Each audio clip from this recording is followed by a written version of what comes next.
Welcome back, everybody. We are an hour and a bit into today's episode of The Bloodletters. And I'm super excited to get hitched. That's all I care about. I'm going to crit that downtime roll. I'm going to get my 5 successes. And I don't even care. That's all I'm doing today. Flip some coin. Yeah, we got like a shit ton of money. I can throw Yeah, we did. money. Listen, I've been playing a lot of Japanese role-playing games. I was And gonna I say know GP toss at the problem always makes it go exactly. away. If you want somebody to love you, you just throw money and gifts at them and just talk to them 10 times and then boom, marriage. They say You know- can't buy me love, but Blades proved they're wrong. That's Because right. you can't. They told me that love was complicated, but turns out it's not. So I'm a simple man with a simple plan. But Strash, I know you have some feelings about where we should be spending our downtimes, and I know you have plans. So do you want to Actually, it's not that bad. I'm just saying that I need to square with John for my ritual stuff. After that, we can divvy it up however. We don't actually have currently a distinct goal or direction that we need to be prepping for. But as I said, we may want to leverage our current successes and go after the Spirit Wardens. But I don't know if we want to do that in the same fashion that we went after the Road Slashes. I will have two. I will have one potential mark at the end of the downtime. We already have one potential mark at the end of the downtime, which is Lord Keel. We have access to his home. We have unfettered access to his I home. need to talk to you about that, but yes. And we have social connect. We have rooks now that can they can swindle people. So blackmail, leverage, extortion, all those things are in our wheelhouse. I guess prior to all of us getting ahead of ourselves and being like, "What are we going to spend our money on?" Do we have entanglements to deal with first, or do we do that after we? I do think our plan? Star 8 or Entanglement. Good. I just want to make sure we were clear that all the entanglements were. Oh, no. Our Consume. entanglement was racism, so we should deal with that. Yeah, so I just wanted to make sure we were gonna put some time and effort towards repairing All right. repairing that. Yeah, not that we had more to deal with, but that we were going to fix the ones that we already did. That Okay. sounds good. Yeah. So the way it reads is you can well,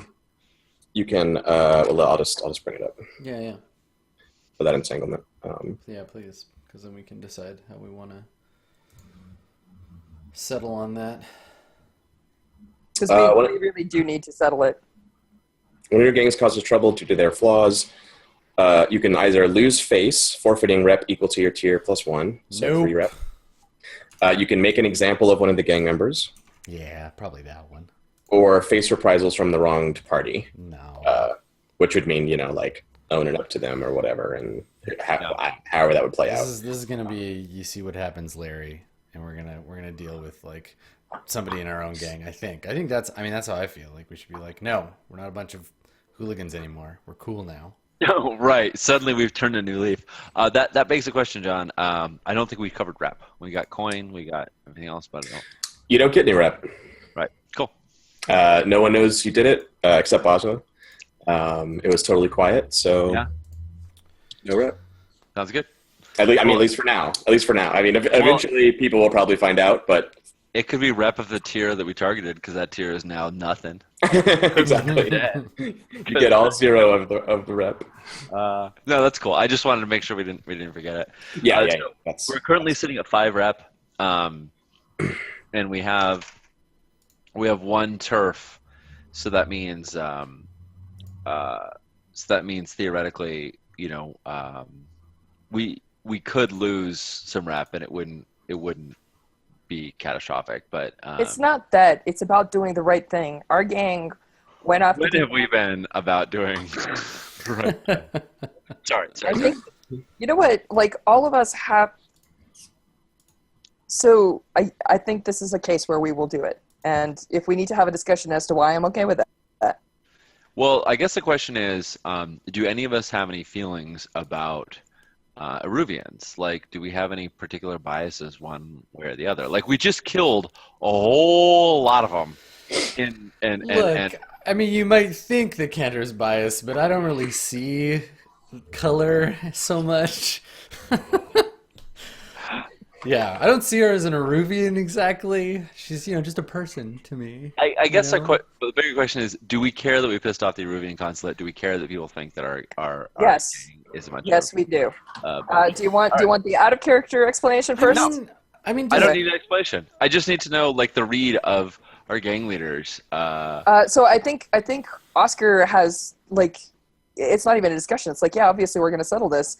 And if anybody asks why, it's partially because one, it's about respect, and it's about being respected for who you are and what you do. And if we let our gang basically do shit like this, then we're going to have a very different reputation and level of respect. And two, if we're going to turn this into a new school and use it as a turf and use it to absorb heat by channeling all our money and other stuff through it so that we're untraceable, etc., then we need to have it be square and not be the place that those assholes own that, we get crazy racist people that want to train there to beat up Peruvians, Yeah, I mean, it's not even the consulate that's the issue, right? Because like, what are they going to do? Like, fucking march the fucking Peruvian army up in here? I don't think so. We're protected by the structures of power. They're not going to get their people in. But yeah, it's more. I think I agree. Like with what Strash is saying, that it's more like we want people to know that we murdered them not because they're Peruvians, but because they're a bunch of suckers who are beneath us and needed to die, right? Like, it's not the crime that's the problem. It's people understanding our motivation for it.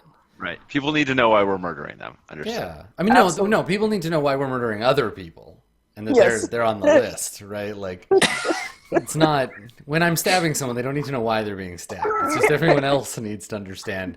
This is why I'm doing this. Do you understand? It's not because I'm not doing this because you're a Peruvian. I'm not. It's because of other things. People as a whole need to understand. Yeah. Well, it's all part of the great. We're bloodthirsty criminals, not racists. Got it. Yes. Yeah. Totally. So are you? What I'm hearing is maybe you're making a public example of a gang member somehow to like show that the leadership isn't behind that, and you're like preferably one of them or something. Again, preferably someone who used the fact that we had just gotten in an engagement with a bunch of culturally similar people to like commit a murder or another crime, or to like rob some dude and then be like, yeah, but he was a red sash, right? Obviously, because he's Ruby, and then we could be like, no, dumbass, he's not. I think we're gonna. Go ahead. I think we're gonna make. Personally, I think we're gonna make a couple of the people who did it do basically community service, where they have to go eat shit in front of. They have to go eat shit in front of the consulate, or basically, whoever's going to represent that, and they're going to be They're going to be replacing an idol, and they're going to be like. Well, they did kill a guy, so I mean, I don't think that's going to cut it. Like, you can send one of them to prison. Did they kill him, or did they just beat the shit out of him? No, they killed him. We do not send people to prison. That's what the fucking man does. That's not how we deal with these things. We just beat the shit out of this dude. In full view of everyone else. That's the other way to do it, right? Not just call the gang together and fucking tie him to a pillar somewhere, and then just fucking horsewhip the dude and be like, "This is what happens." Like, you don't just go around killing people unless you have an appropriate reason to. These are the reasons that are not appropriate. Posts and pillars and more just fists, but yes.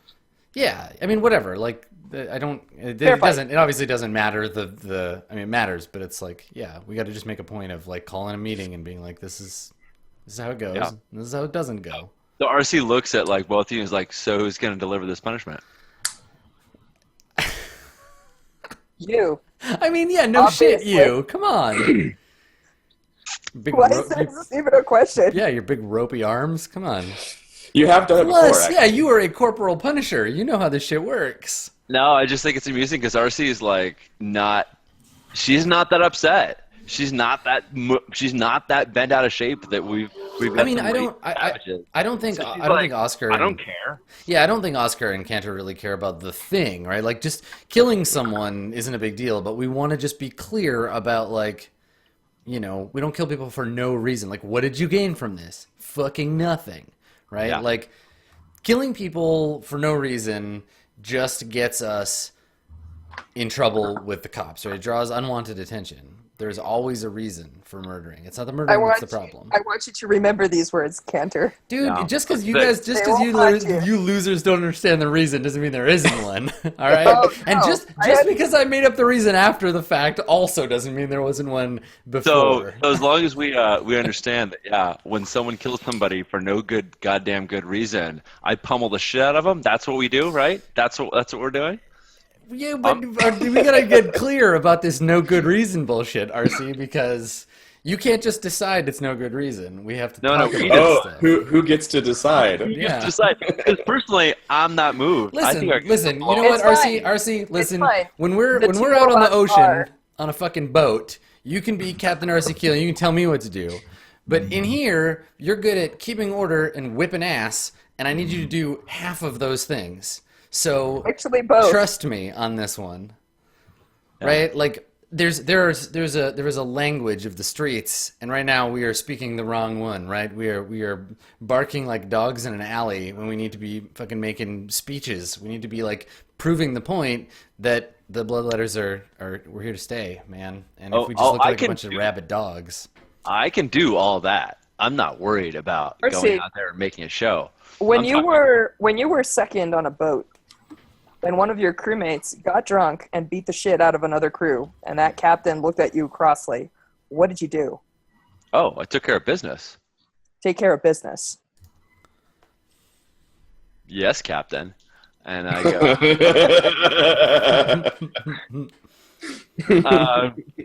yeah, cool.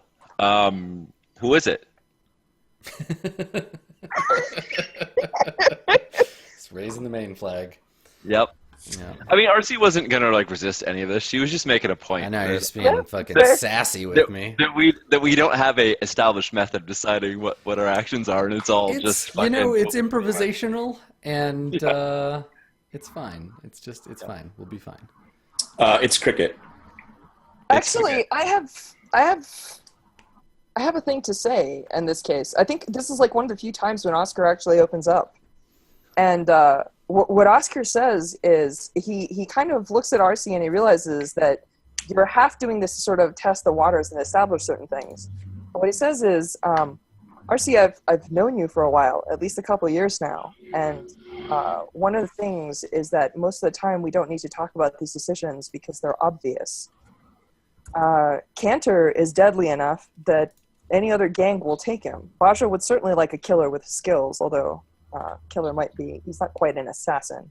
And I can certainly whisper for any crew.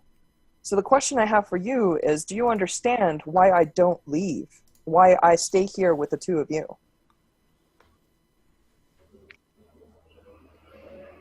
It's because a group isn't just people trying to accomplish one thing, because people can do different things. Cantor shoots, you lead, I watch. But ultimately, a group has the same purpose.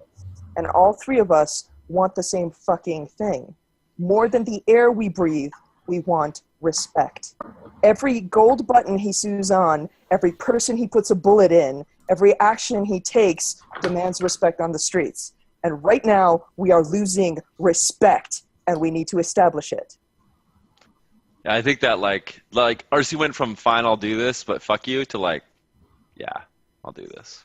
The Like reason, she doesn't argue with you, but yeah. the reason we haven't struck Lord Creel yet is because you didn't give me the right reason.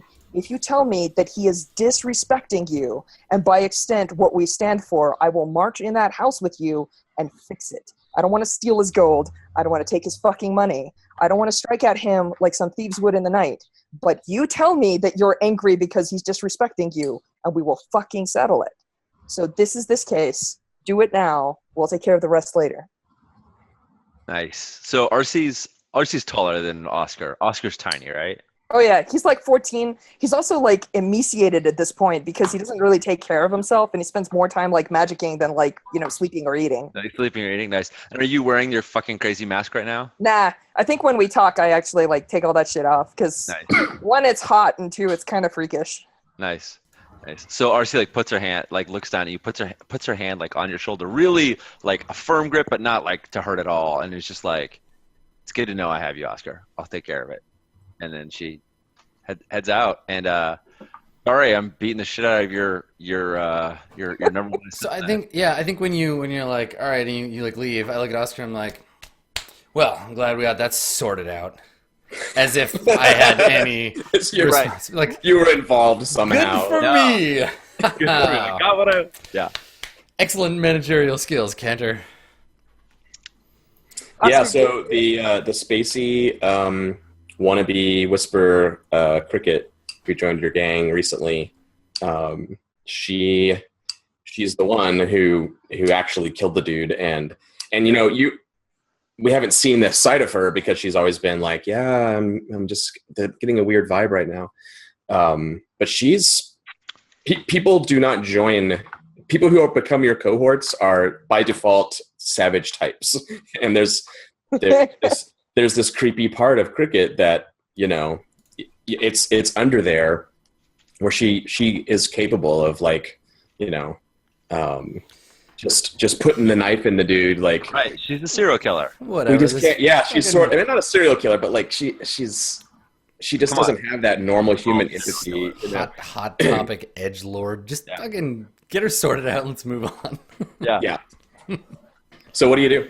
I'm gonna take her out. I'm gonna take her out to the bar where she caused all the shit. Where she probably thinks that she's like fucking dope and the bomb, and everyone's gonna respect her, and people are gonna like give us a bunch of distance because we killed people here. So we must be back here to like be causing trouble.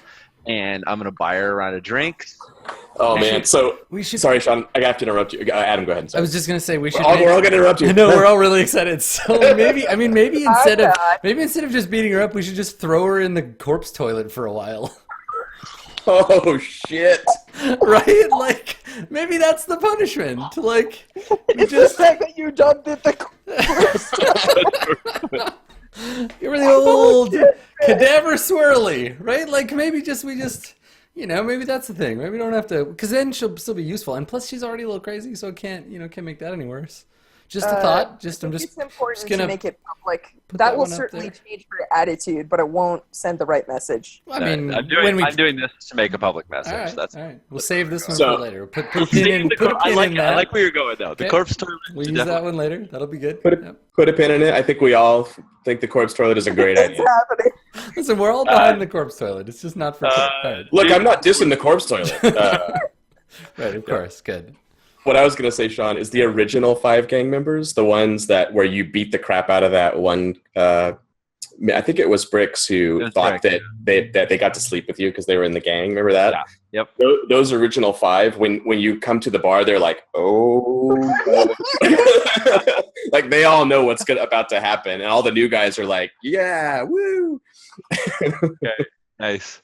So like so we have like I like buy her a drink, and I'm like like we have a shot, and I start asking her about it, and I basically it goes from a really it starts with like a real friendly question, or it seems friendly, and then it just like takes a 180-degree turn where I'm like, so you thought it was a fucking good idea because you're so goddamn stupid you can't tell the difference between our enemies and the people, and I just like put her in this question where she has to answer a question which is either yes, I'm a complete fucking idiot, Yeah.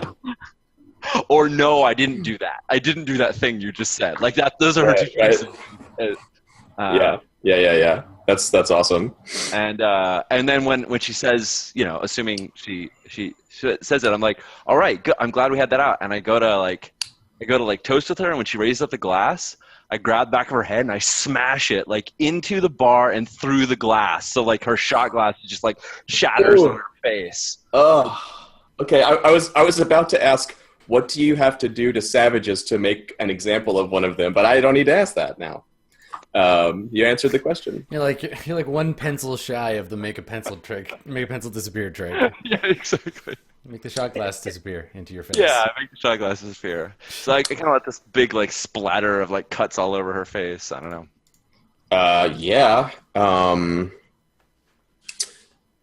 So you do that. I mean, this isn't like a skill check or something. She's gonna have like the worst scar too, like, cause like a shot glass on a table and then having your face slammed into it, like you'd just be like a big circular like gouge. Nasty. I'm gonna I hit was a run it up. expecting it to be going everywhere, and then basically just get it sewn up so it looks a little bit like a star. Yeah, the Let's- glass I mean, is gonna shatter I- and the bar is gonna be cracked. Oh, nice. I'm gonna roll for how tough Cricket is and how debilitating this is for her. Sounds good. Sounds good. Yeah, it's less a 2-hit roll and more of a save versus death situation. Yeah. So Cricket is not super tough. She's spacey and weird and a killer, but she's sort of normally tough. So let's see how bad this is for her. Yeah. This is her toughness. Okay, she doesn't lose an eye. Awesome. Lucky her. Yeah, you basically like take her out. If she rolled a 6, she just would have stood there bleeding and been like, I understood. But she got a 4, so like she just crumples into a heap and like rolls around, clutching her face, and there's blood everywhere. And Crow's Foot is like, it's not like all your turf per se, but it like right now, people aren't like the normal people who live around here. There's been gang wars for a long time. Shit's been going crazy. You guys have a reputation. And so people aren't, getting involved or anything or like, oh my God, what's happening? They're just like,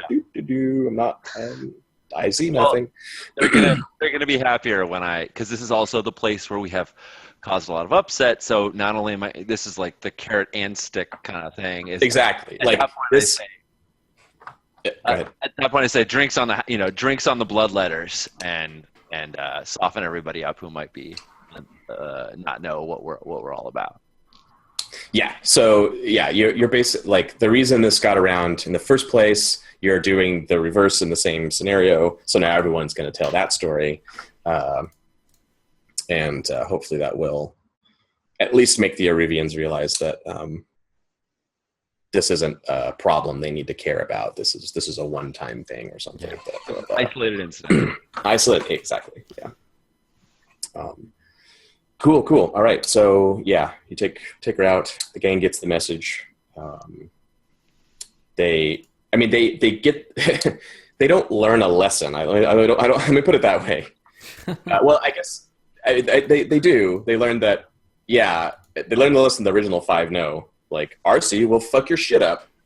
And, if they talk about it later together, it's not like, oh, I really feel like what we did was wrong. No, they're just learns like a very special lesson about prejudice.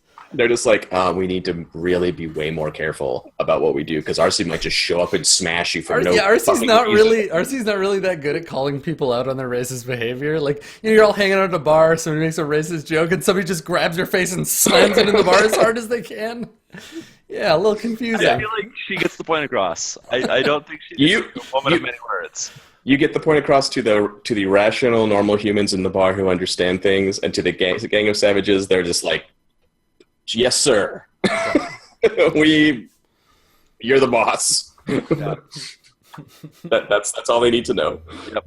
Yeah, do what I want or I'll hurt you. So, if we keep playing this game, we're going to need to make some kind of mod for a post-apocalyptic Duskwall after we've accidentally destroyed it, and now all that's left is a roving gang of savages.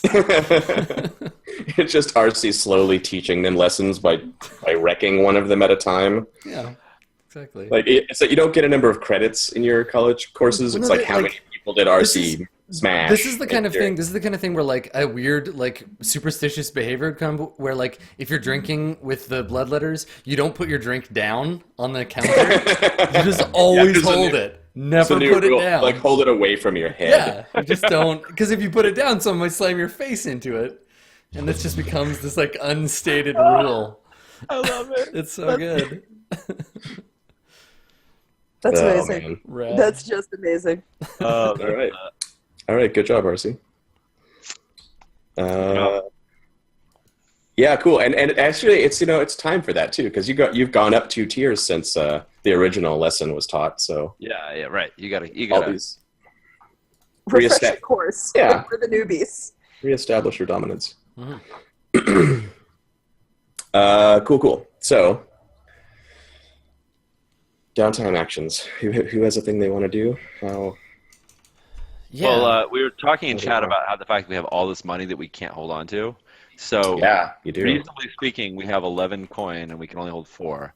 So we really want to spend 7 of that, or we each individually can hold some as well. So we don't have to spend all 7 of it, but 7 of that's got to go either into our personal coffers or into things. And I have a couple things I'd like to do. So I'm all for I have a bunch of things I want to do too. spending coin. Like I'm all for spending it. About.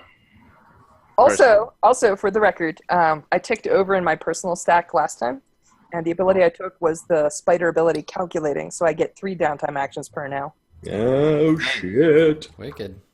But, Nice. Yeah, that's It just means I'll have to spend less coin. No, who am I kidding? I'm going to spend the same amount. I'm just going to get more You're actions. just gonna get more actions. it's a very nice power. I've been eyeballing that one myself. I think there's a rule you can't take an ability that you wrote. I think, Strauss. I'm pretty sure that's a rule. That seems unfair. Next to you, John. I'll run blades for you, and then see what. Yeah, exactly. So what you do. John, I have you have to- to play with just abilities, no powers. I have to play the spider. It was fine. Oh! Ah. Game Spider-Man design. Atlantis. Cool. So who wants to go first? I will, or we can round robin it too. We could do. Go.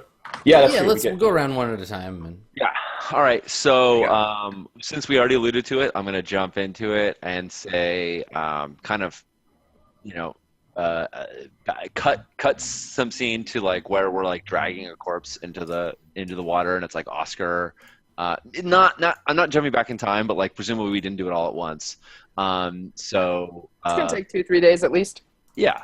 So just as we're getting some pretty ripe corpses, and I looked at Oscar and I'm like, so how does this work? How do we talk to Tara without having to go to like, oh my god, I can't breathe, she's trying to kill me land? That is a good question. John, how do we talk to Sakara without having to go to Squidleyville? listen, one cannot be shown what the suffocatrix is.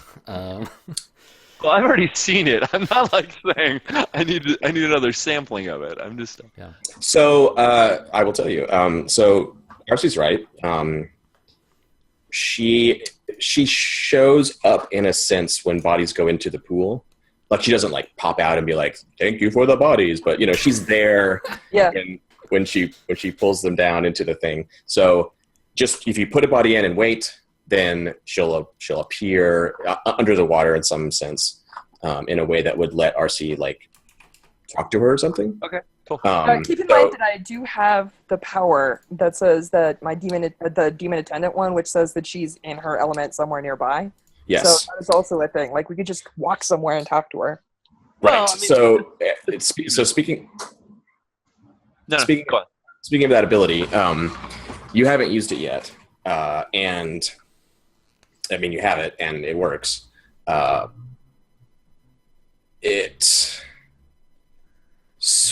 So A gentleman doesn't bind and use. well, yeah, basically. Up to now, when she was bound to Lord Spurlock before, all of your interactions with her were she would just show up, like either on her own or when you wanted her to. That is now basically over. So, like, you have this ability. You can summon her because of your binding, but you have to summon her. Like since the binding, she hasn't just like shown up and talked to you or anything. She's just like never around unless you summon her. So We'll have to figure out why that is. But Yeah. I guess we'll drop a body in and Yeah. call her up and. So I have kind of imagine it again, like this is the summons tour. Like as we're about to throw the body in, I like pause for a second and I like hold the body, like letting blood drip into waters of piranhas. Like I kind of like want to hold the body there for a second to get her attention. yeah, And like with the clear understanding, yeah, sure, we'll drop it in, but let's. I ask her. I'm not going to compel. Like, it's just not my style. Like, I will ask her to speak to Arcee. I'm like, yeah. when you do that, you're holding this corpse, blood-soaked red sash corpse like over the edge of the pool. Yeah. The room is still just a total mess. Like no one's cleaned it because why would you bother at this point? It's the floor is slick with blood and it's dripping into the water. You see the sort of blackness fill the pool, and she starts to reach out. And when her hand breaks the surface, RC, you get that horrible feeling that you got last time. Yeah. Where you just kind of like, and the whole freezing up thing, like it's true. You do freeze up, but it's you know, it's not like permanent paralysis or something. You have a moment where you can't breathe or move as this horrible thing appears. And then, you know, after a few moments, maybe you can do something. And after more experiences with her, that may change. I think you know, we've just seen how tough RC is, so I think this would be a great opportunity where like she's trying to like be all like I'm the tough one, but she just like drops the body. Like when she first appears, she's like holding over, and like it's that, you know, you hear her gasp, like she tries to hold it in, but this is not her strong suit. And so it's this slow, like the hand slowly comes out and like takes hold of the arm and then starts to pull a little, and you kind of just hang on a little, I guess, like, instead of just like letting her have it. Yeah, I think I'm gonna falter forward a little bit again, just sort of like surprised, but hang on just enough so that there's a pause until I can kind of catch my breath. Yeah. So as you sort of hang on, instead of her just like overpowering you, she sort of anchors on you and then pulls herself up out of the water. And Oscar, so you ask nicely in this moment. She doesn't look at you at all. And it's kind of hard to tell. She has like big black dark eyes. Her appearance is full shark. Full black scales. The mouth that just is like splits her face. Rows of teeth. She's like a black oil kind of creature. Look, like everything is black on black on black. Her tongue is black. Her mouth is black. Her eyes are black. Her teeth are black. Like she's just this like scaly, humanoidish thing. But she doesn't like cock her head sideways or something when Oscar speaks. She just like rises up towards RC. You get this like dominance vibe from her, where she's just like, instead of being like, I can just take this, but you're going to let it go now. That's what's happening between the two of you, you know. And just as like a minor effect, because I'm 2 out of 4 ticks into the demon blood corrupted. I think when the camera like catches like Satara from behind and it looks at like RC's eyes, there's like the dark shadow of Satara nice. Looming over. Like you can see the blackness in RC's eyes. Reflecting Satara. Nice. You know, corruption in her. I think too. Like now that you mentioned, I'm glad you said that. In addition to the supernatural fear that demons infuse in people without just how it is, you feel a little thrill, this little like at the base of your skull, this little like tingly thrill. As she gets closer to you, like it's really like very exciting. That's sexy. Yeah, and terrible. And I think it's like, I want to point out that this is very different from RC last time she talked. It's a demon and it's horrible and it's awful. I mean, this is really RC out of her element. No, RC should be like, old RC would be taking a sledgehammer to all the pools by now. Yeah. And you've changed. You're just different. So you have her attention right now if you want to. Awesome. Yeah. I want to ask her a question. I say, I seek one of your kind. Can you tell me the one of you that made a binding with my old Captain Strathmill of the Nightbreaker? I want to know how he gained his power so that I can take it away from him. Gather information. Check. Yes. Ballsiest gather information ever. I mean, he made a deal with a demon and I lost everything. And now I'm like, I want to take that back. And I think I understand how you do that now. Yeah.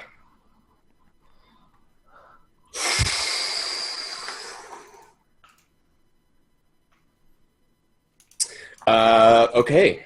This also could be a long-term project that's not gather information. Like No. I think a long, big thing. I think it's all or nothing. Not all or nothing per se, but like I think she'll tell you or not. And you have a chance to convince her. What action are you using here? Let's see. Command. Well, here's the funny thing: is it's either sway or command, right? It's either I'm trying to manipulate her or I'm trying to up to you. Consort would also work. Yeah, no, consort. it's not what I'm doing though. It's definitely not a consortium. It's definitely not like, hey, buddy, why don't you tell me your friend's name? Let's hang out. Yeah, I mean, it's up to you. Based on your action, I'll set the position and the consequences. So, it's your choice. I think any of the social things would apply here. Yeah. So, what do you want it to be? Yeah, this is terrible. Well, RC is going to lean on the only strength that she has. She is not good at subtle manipulation. She is good at ordering things and expecting them to get done, and she knows that Oscar has some sort of control over Satara. So, I tried warning you. Yeah, I know, I love it. But I love that sweet desperate action XP too. I think RC was a lot safer when she was up on her high horse. Yeah. But being safe is not fun. So I'm going to tell her. So I'm going to say, our whisper. Yeah, I'll make it clear that this is not a friendly negotiation. Our whisper has you bound. We could. That's where I give the what? Yeah. I mean, I know that, right? I don't want to step out of. I don't want to step out of character knowledge. Do I not know that you? No, that's not the point. It's the fact that you're expecting me to be the whip that you're cracking, and I'm just pretty sure you're unclear on how this relationship works. Yeah, exactly. But go on. I think it's fair for you to say that, Sean. Mm-hmm. Yeah. Here's the shovel. Continue digging. No, I said our whisper has you bound, and you will give us the information. And there's the implicit that we can yank it out of you if we want to. I don't know. That's what I'm going with. So yeah, that's awesome because you're turning it around on her. She's what she did to you was, I can just take this because I'm powerful. Be nice and give it to me. And you're like, we can just make you tell us. So be nice and just tell us. That's exactly what I'm doing. That's fucking awesome. Balance of power. Yeah. Interesting. That's super good. Oh, you want to play that game about being nice? Okay. Sure. Yeah. We can do that. Ballsy, RC. Incredibly ballsy. What could go wrong except for everything? Okay. You're going to roll your command. Roll a command. Awesome. Hopefully you got all the ones out. Yeah. Does the threat of we can yank this from you, is that devil's bargain territory there? Is there Yes. Is there negative repercussions possible? I like that you're looking for a devil's bargain on a literal bargain with the devil. Can we just get another one in there? Just pile them up. A devil. Technically, any supernatural being is a devil. I think that's in the terminology section. Yeah. That's true. That's true. And look how I'm pointing up onto my secondary screen where I'm just here's the rules. Yeah. Obviously, right there. Yeah. So normally, that could be a devil's bargain. In a normal situation, we could spin it that way. In this case, it's a little bit up to Oscar. The actual thread and the danger with her with that devil's bargain. I'm kind of feeling like that same concept applies to the downtime rule of getting a bonus die when your friend is involved or your contact. Right. It's Oscar's contact. Okay. Not yours, but you're implying you're using that as leverage for the devil's bargain. You're using Oscar's threat as you know what I mean? It kind of ties together there. So if Oscar is willing to be involved, be your partner in this instead of being none of my business, RC, good luck with Satara. then I think you can already get a bonus die from that, and then another devil's bargain on top of that if you wanted to. I think would be to deepen your connection to Satara here, the corruption. Right. Looking deep into her demonic eyes and making a deal with her that she, you know what I mean, like.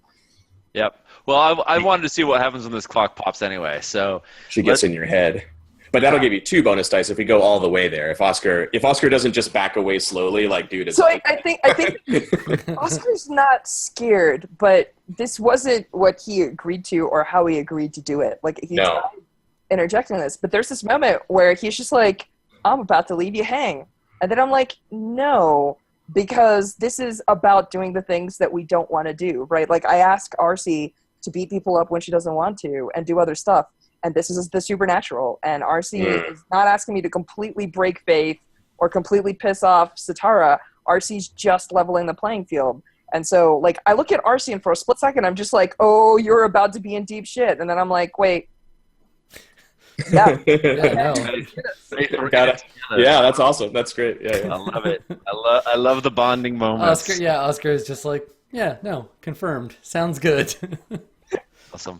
So I'm gonna roll 5 dice then. Yeah. I'm taking that devil's bargain. I have now 3 out of 4 ticks on corruption.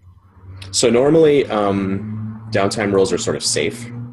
Yeah. When you gather information in downtime, you take extra time. You roll to see how much info you get, kind of thing. Yeah. There is a special provision in downtime for dangerous downtime activities. Yeah. Technically, this is one, even though theoretically Oscar could just like stop her from doing whatever in the moment. Even though that's true, it's still a dangerous role. So it has a position, and yes, it is desperate. Awesome. So enjoy that XP. And let's see how it goes when you turn the tables on her and say, "All right, why don't you try being nice?" There you go. A 5 dice, I could get A6. I mean, it's better than 0 sixes. It really is. That's all that matters. Really all is. the consequences on that were not good. So yeah.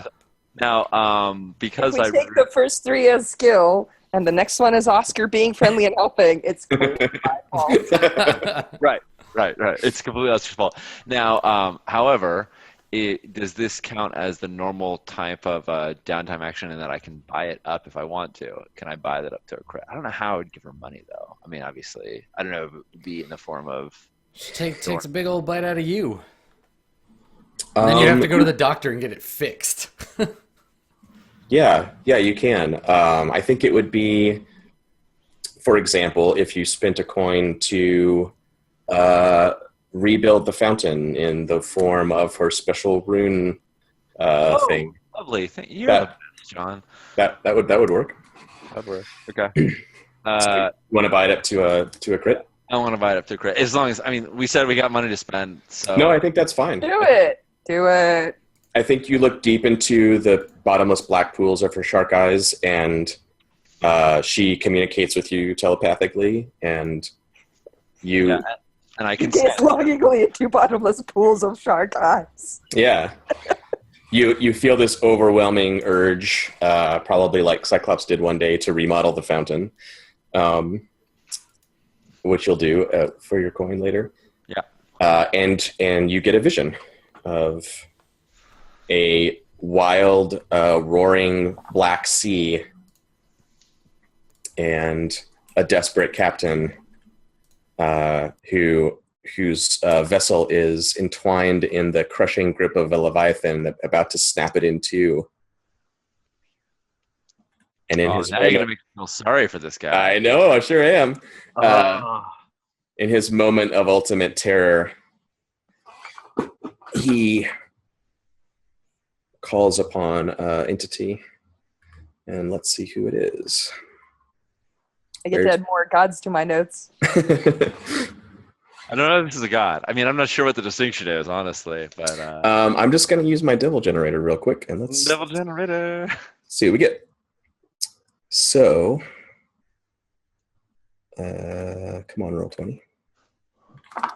Let's just roll it out here. First D6, a 6.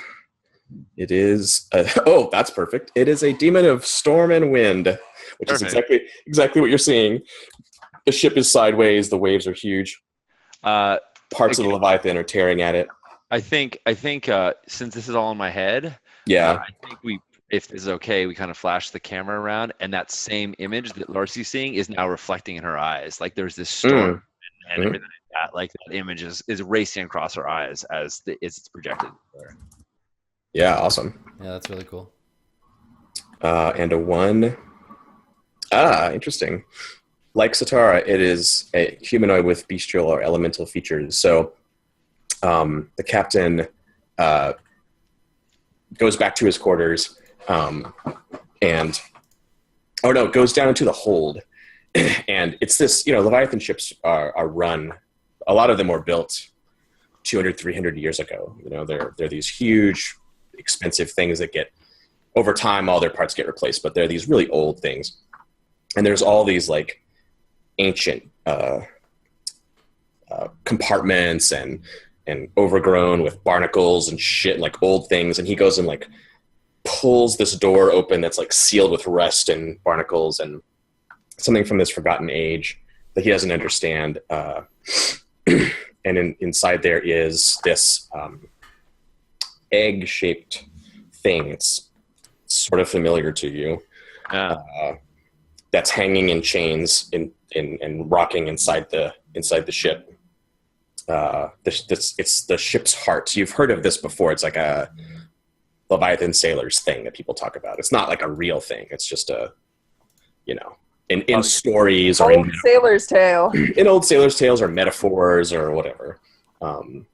The old tales about how the first Leviathan hunters, the only way to hunt demons is with the heart of a demon, and that kind of talk. In your experience, you actually have to go on a deck with a fucking hook and like fight a thing. Has nothing to do with demon hearts in your experience, but you see it like it's a real thing. And this wild-eyed madman, Strathmill, doesn't know what to do, so he slashes his arms and cuts his face and strips his shirt off and bathes the thing in his blood and like tries to get it to respond, and the ship is just coming apart or starting to come apart. And let's give it a look here. Can roll a couple dice for that.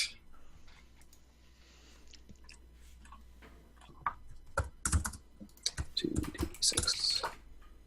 Oops. 1, 3. Oh shit! Okay. This is the part where you realize that it's true love at first sight with the demon. And, radiant being is what I rolled. shit. Radiant being. Huh? So the blood, like as it goes down the side of the egg, it forms a crack, like a fissure, and this bright, searing light comes out. And Strathmill falls aside, and lightning like crackles out of the egg and through the vessel, and like a sailor like gets disintegrated on the side of the metal hull. He's like, ah! Right, this is the Wilhelm scream, right? Yeah. He gets turned to ash, and you hear the thing's name in your mind. Get a name here. The radiant demon that he summoned. That sounds good. So the closing song for the credits of today's episode are "Rainbow Demon" by Ronnie James Dio. Hell yeah! I like Tyraxis. Sounds Tyraxis. Yet another metal band we can put on our list. They opened for She Who Slays in Darkness. Or maybe that's the name of their first album. And he releases it from the hold, and it consumes the vessel. Like it's a being like Satara, like a humanoid of like too bright to look at, this sort of glowing humanoid shape. But then it inhabits the metal ship with this electrical storm, wind and lightning and everything, and fries the Leviathan limb to cinders that's about to crush the ship, and the vessel plows through a wave, and it all like steams off the sides, and the whole vessel becomes consumed by this power briefly. And you see, I guess to the audience at home, this is the best thing, because in RC's eyes, we see this play out. We see Satara's eyes and RC's eyes in the vision, and then as the captain is like prostrate on the floor of his vessel, insensate, the lightning of Tyraxis is like crackling in his eyes as he gets consumed or connected to the demon. So yeah, and what Oscar, like, you don't see the vision, but you're connected through the situation in such an intimate way that you totally know what's going on. Like, RC's having a vision, you see the lightning, crackling. Can I tap into it enough to sort of get the gist? Sure. Well, that's also why I kind of wanted it to be dancing across her eyes, so that even if you were just looking at it, you would get the you would get the gist of it. Yeah, you can get everything except the actual events and the name without attuning. If you want to attune to this, you that's can. Fine. No. I think we're okay. I'm guessing that RC will either fill me in or not, but we'll probably talk about this later. So I think one of those things will happen. Yeah. Yeah. So RC, like, this all makes sense to you, and this happened before, but you served on the vessel, and like it's not quite as neat as like, oh yeah, that is just like this one thing that happened to me this one time on the ship. But the ship was weird, and Strathmore was weird and haunted and consumed, and you got out of a lot of horrible scrapes and shit during your time on the ship until finally he went over the edge. And we saw before in your previous flashback. It's so funny that I actually wrote this, but we flashed back to the critical moment before in Narcy's life, which was during this huge, crazy storm. Yep. And that was the moment. Like, that was when everything turned and the demon took control, and it wasn't just a normal storm. It was Tyraxis. It was Tyraxis. We just didn't know that back in season 1. We didn't know that in season 1. Yeah, now we know. And also, since I feel it's appropriate to ask, you mentioned that it was an egg, but does the heart of the ship remind anyone of the eggs that Satara has under the way? Yeah, they're exactly the same. Now the audience is in on what's inside those. Yeah. More demons. More demons. And also, like, it's bound to the ship in some sense, and to Strathmill, and all that. Like, in the way that Satara was once Skurlock's and is now Oscar's. It's and also kind of the way Satara is bound to these pools. Like, that's the way Tyraxis is tied to the vessel, and the demons have some kind of rooting thing in the world that they're connected to. So, like a Lich's factory. Yeah, exactly. You learn all of that in your crazy vision. And yeah, Satara,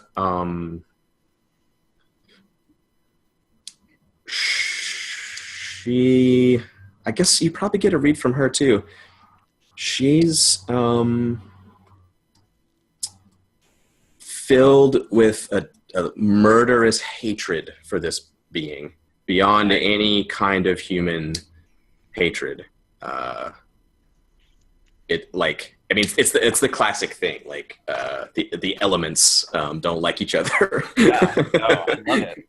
I love that she hates this thing. She is, yeah. This vision, like, she like peels the corpse down with her titanic strength in a way that you would like peel apart a cinnamon roll. She's just like, yeah, and blood sprays everywhere, and she goes down into the pool, like, seething with this hatred. Nice. Her enemy. Yeah, you just totally feel it. I like the idea that the pool was like black because of her, but when she goes down, it's just red. That's sprayed across. Yeah. Cool. That was my first downtime action. That was pretty awesome. Who wants to follow that scene? Yeah. Adam, save us with some marriages and Seriously, I don't need any of this demon bullshit. Let's go on a date. Yeah, well, I have a couple of things that I want to do. primarily, I need to replace my vice purveyor, right? Because Yeah, you do. I don't have one now. You don't have one. No, you don't. Yeah. Because those chumps at that other one were not cool enough for me. And now His Imperial Highness Emperor Haig needs to go get his clothier upon him. So how do I do that? Is that a new project countdown or? Yeah. All right, cool. So I'm thinking like, And yeah, depending on what you want, that'll determine the length of the clock. yeah. I mean, I want to like a personal tailor. I don't want to go to some fucking store. Sir would like a personal tailor. right. Would Sir? Yeah. Okay. You got all this red fabric around. I gotta get somebody to do something with it. Nice. Okay. You want them to like join the gang and like be your crony? Yeah. Like Yes. follows you around? Yes. I need a sartorial henchman, and I Yeah. need one now. So that's one thing that I want to do.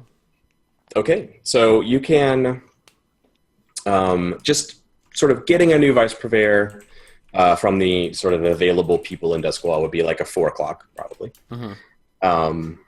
I think a personal tailor that is only available to you and presumably is a little safer as a gangster. Like you're not just like showing up at a shop on a regular basis where people can assassinate you. Yeah, exactly. Yeah, because it creates a routine or whatever. So yeah, I need somebody who will. And I mean the other members of the gang, maybe with my permission, could like use this person But for. yeah, I'm like looking seeing nice. this like those moments where like Caesar's getting dressed and his tailor runs in and like takes his measurements in his war room. Like this is Oh yeah. Yeah.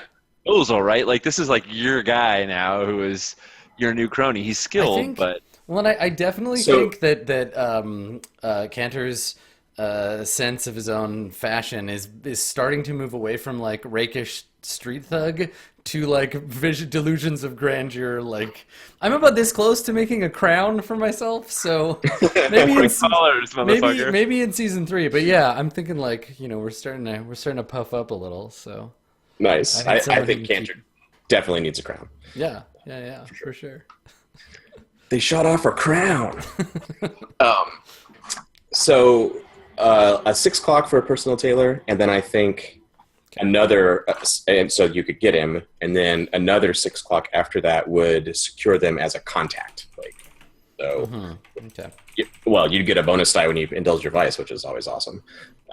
But they would become a gang contact and stuff. So, but instead of 12 o'clock, I think it's like 6 to get a personal tailor, and then you can build that relationship into a friend or contact or whatever Yeah, I'm all about that. with another 6. Yeah. Yeah, cool. So let's maybe start on that. Let's start working on my long-term project. Yeah. What do you do to get a personal tailor, Cantor? What's your method? I think that I make it known as a person of some wealth and taste that I am in need of one. Okay. And How does Cantor make it known Can I interfere just a little bit? yeah, Just rock a and roll. tiny bit. I think that there's this moment where you do all that, and that's true. But I pull Anya aside, giving him an unexpected extra die for no reason. And basically, I'm just like, listen, he's just gonna find someone. I need you to find someone. Is this like Roxanne? You're like in the bushes, like, Essentially being like, you need to find some tailor that got like snubbed by the nobility because they pulled a wrong button or they were in the wrong place at the wrong time and like a seam fell apart and they were blamed for it. And get him somebody who's actually gonna like dress him nice, because otherwise we're gonna have like peacock feathers and like gold I guns. fail to see what the problem is here, Strat. There is no problem at all. Anya, help. Yeah, I'm down. So I guess the only question is, are you doing it surreptitiously? So like Anya is making sure the right people answer Cantor's thing, or is That's it what Cantor happened. know, like, The other one is like just her being in the room, like drinking tea and talking about some parties or something. So like when people come through and they're showcasing their stuff, I mean, she's basically poo-pooing the ones that. This is perfectly representative of the relationship that Oscar and Cantor have, right? And then later, Cantor will be like, I did this all by myself, and I am the greatest. And what the fuck is your problem? Why don't you ever help anyone with anything, you useless turd? What are you here for? That's right. Exactly. It's perfect. Exactly. This is how we operate. So I'm into it. Okay, so where is this going down? Is this at Skurlock Manor? That people you're like interviewing potential. Oh my god, it'd be so good to just have like I go out and I like give out cards or whatever, or like Sure. and I'm like, I'm holding a reception for only the best designers.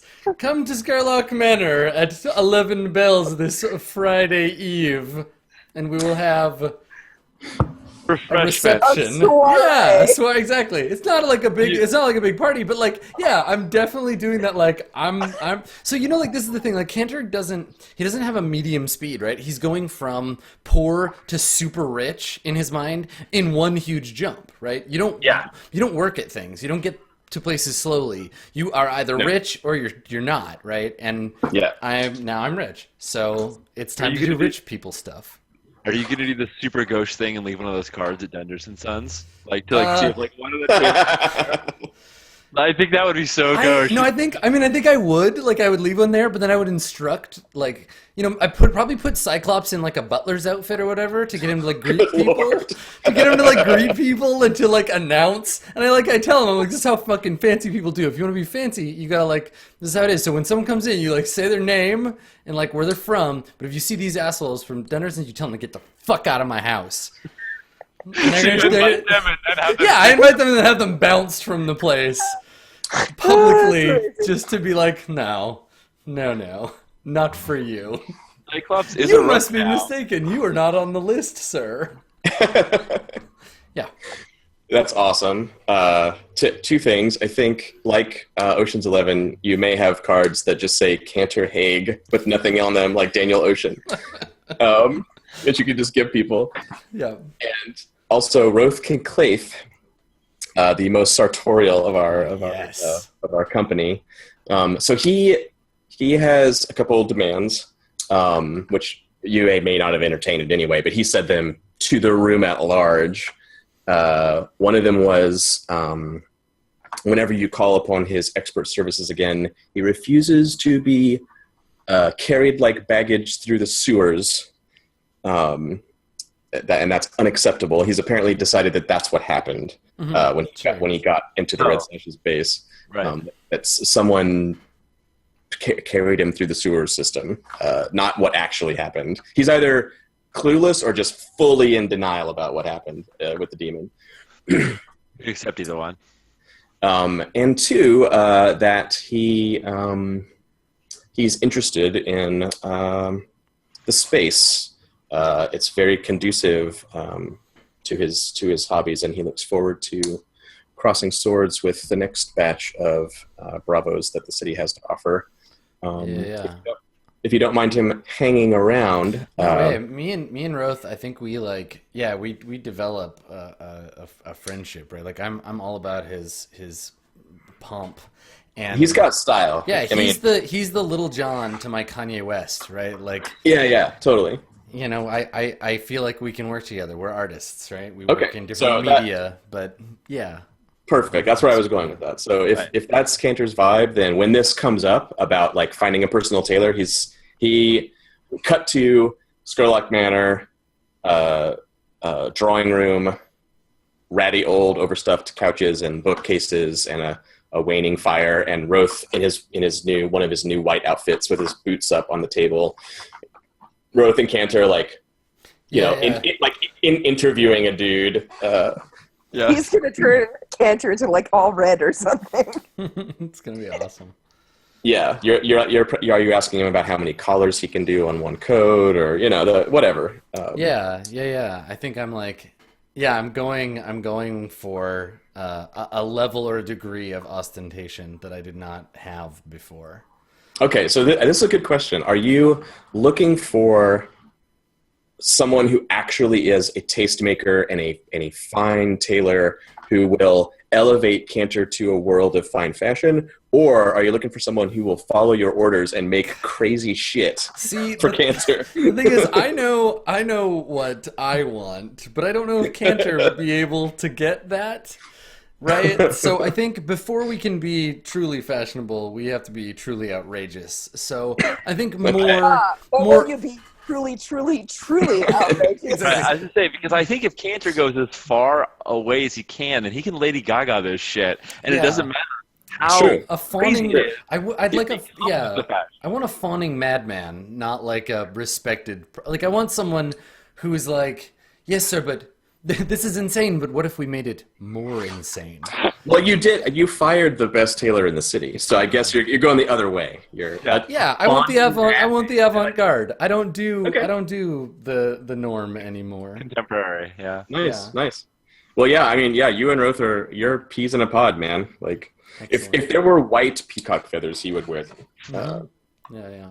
But there aren't. So He just needs to get himself a leech to dye them. that's right. That's right. I may know one. I mean, if Liberace was a serial killer duelist, it would be Roth Kincaid. Perfect. I love it. That's Cool. a character, man. Serial killer. Yeah, I mean, duelist. I think what I want to go, what I think just for people's imaginations, what I think Cantor goes for in terms of like clothing is like he sees and misinterprets why rich people dress the way that they do, and so sees trends that are there for the wrong reasons, but also has to keep it straight, and so is always like covered in guns and like, you know, does a lot of the like, I'm still very violent and dangerous, and I have to at every opportunity prove to you how violent and dangerous I am, right? Like, but also like, look how rich and classy I am. But the idea, there's this crass kind of like, you know, layer on top of things. It's his interpretation of what classiness is. He'll never actually be classy, but he can be rich and show everyone that he is. I love it. Yeah, it's like someone who won the lottery and just like buys the most. Yeah, exactly. Instead of your coats being cut to conceal your guns, they have like panels cut off the sides, so they Yeah, like exactly. Just like There really. could be like gun motifs, like sewn into them. You know, like barrels down his arms Yeah, and shit. functional murder fashion.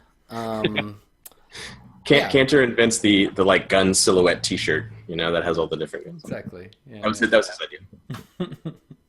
yeah, totally. Yeah, because that's Sweet. Yeah. that's the trick, right? Is like being too stealthy. Like stealthiness is important, but you want people to know you're dangerous and rich, and that's my goal. Is finding someone who will go along with that, and someone who gets like what the ironic thing is that like I need somebody who like gets what it means to be like tough and cool on the street, but also is willing to be like kind of like from a rich place. So it's probably a hard job trying to like find the right person.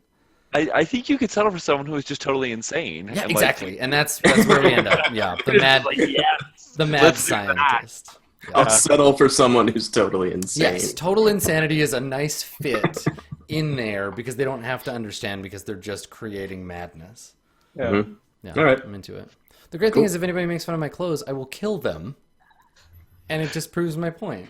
And Roth will be like, "Good job, Yeah, exactly. well played, sir, well played." Roth has killed more than one person for making a joke about how he only wears one color. Exactly.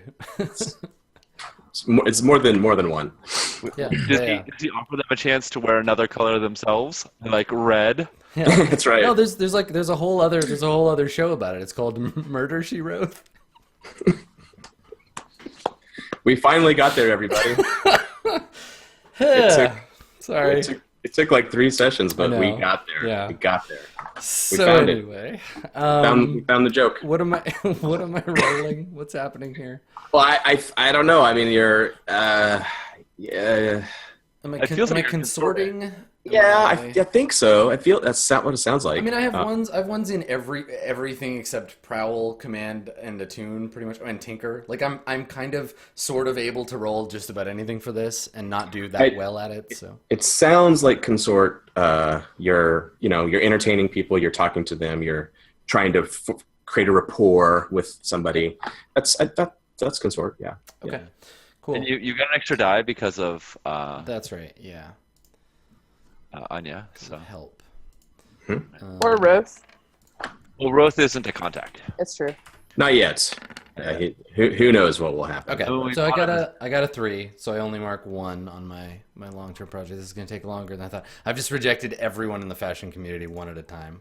Wait, did you only roll 1 die? I rolled a second die after, So I got a three on my original roll, and then I rolled another one for a 2. Oh, I see. Yeah, sorry. Now I see it. Yup. Okay. So that's just one tick. Yeah. Mm-hmm. I mean, all this money you spent on that soiree could be used to find. I mean, you could be spending coin. All it's gonna buy is like one slice of this pie, right? Like I'd rather wait for another action and then re-roll, right? Yep. It's way more point potential. You can buy another action with that coin. Exactly, that's what I mean. I would rather buy another action and roll again than just buy one more success. I think you could have multiple rounds of this and do that if you want. Yeah. Or you could go out shopping for a new look with, say, Captain What's-Her-Face. I prefer to surprise her with my sartorial choices. I like to show up looking fresh rather than have her pick it out for me. Also, like because then she might think that she can decide how I dress, and we don't play that way. So if you're gonna spend the coin, go ahead and roll again. I mean, while we're in the moment here doing it, might as well do it. There's a montage. You basically reject all the first people because Anya like brings in people that they're avant-garde, but they're not crazy. Right. And so you reach a point with all your conversations where you make some progress and kind of like narrow in on what you're thinking, but they all have some artistic vision that they're trying to fulfill, and they're all too conservative. I've seen this before. Yeah. All right, let's see how we do with Anya's help. Nope, this is a difficult quest. All right, man. Anya's holding me back. Being Cantor's tailor is not. No, nobody wants that job. It's not easy. I think that's what happens in round 2. Like at the end of the conversation, you're vibing with one of them, and you make them an offer, and they're like, "I'm sorry, I misunderstood. I have to be going." And they like get out of there. Exactly. Yeah. Damn it, he was the one. The one that got away. Roth stabs him or something. Yeah, exactly. No, it's fine. He doesn't. Okay. I think that's probably as much coin as I'm willing to invest in it for now. I can always come back later. Yeah. It's once again, some element of Cantor's life is like the kids going to the nice restaurant on The Wire. Exactly. Yeah. It just keeps on happening. we keep playing that same string because it's a good. Yep. There's probably a scene at some point after all of this like stress where I'm wearing like a coat and a hat and stuff that we've seen on Cantor before, and I'm like in an area where we're at a bar or whatever with some other bloodletters, and one of them's like, "Oh, hey, Cantor, I really like that coat." And I'm like, "Fuck you. Like, you notice me wearing, like, this is new. Like, I've never worn this before. Fuck off." And then I'm just, like, surly and, like, drinking alone the rest of the night. Like, God damn it. And people are noticing I'm wearing the same clothes twice. Shit. The worst. Yeah. Might as well be dead. Exactly. Yeah. I get really bummed about it, I think. All right. Oscar, what are you doing? Oh gosh. Well, I have a shit ton of stress, which I need to clear. So there might be some vicing. Vicing, cool. Mm-hmm. And let's do that. I actually let me tell you the things that I want. 1, we have to finish figuring out what the price for my ritual was. And 2, well, clearly that's not enough. I need to start researching a new one. So those 2 are my primary goals, and the last one's, of course, clearing some vice and maybe hitting up some. I'm hoping to clear my wound clock finally. It'll happen one of these days. Yeah, let's just jump through the rituals real quick. What do you think? Let's do it. I think that's a good start. when you do your vicing, I want to piggyback and take my second action as a studying training, and I want to learn from Oscar about how you talk to demons and shit. Oh shit, RC's. I'm gonna do resolves training. RC. I want to get it out in a tune. Shit's getting real. But I mean, it won't happen now. But I've got another downtime action, so I'm gonna spend it on that. But I can do it while with Oscar while he's vicing. Yeah, cool. Okay, ritual. So since we have 2 to do, Strauss, let's do the last one. To hit the notes in as the flashback, and then do the new one. With a little more verve. Sure, let's do it. So the last ritual, to silence the Deathseeker crows and the bells of the crematorium. What effect does the ritual create, and how is it weird? That's my question, and you answer that one. So you already know that that's the effect that it creates, but how is it weird? Well, among other things, you have to take in a bit of a Death Seeker Crow in order to make it function, because you can't connect to this old pattern somewhere far away otherwise. Yeah, so let me put it another way. When it happens, when the silence happens. Oh, yes. What's weird about it? Like, does something weird happen at the bells, or around the building, or in the ether, or is there what's the weirdness to it?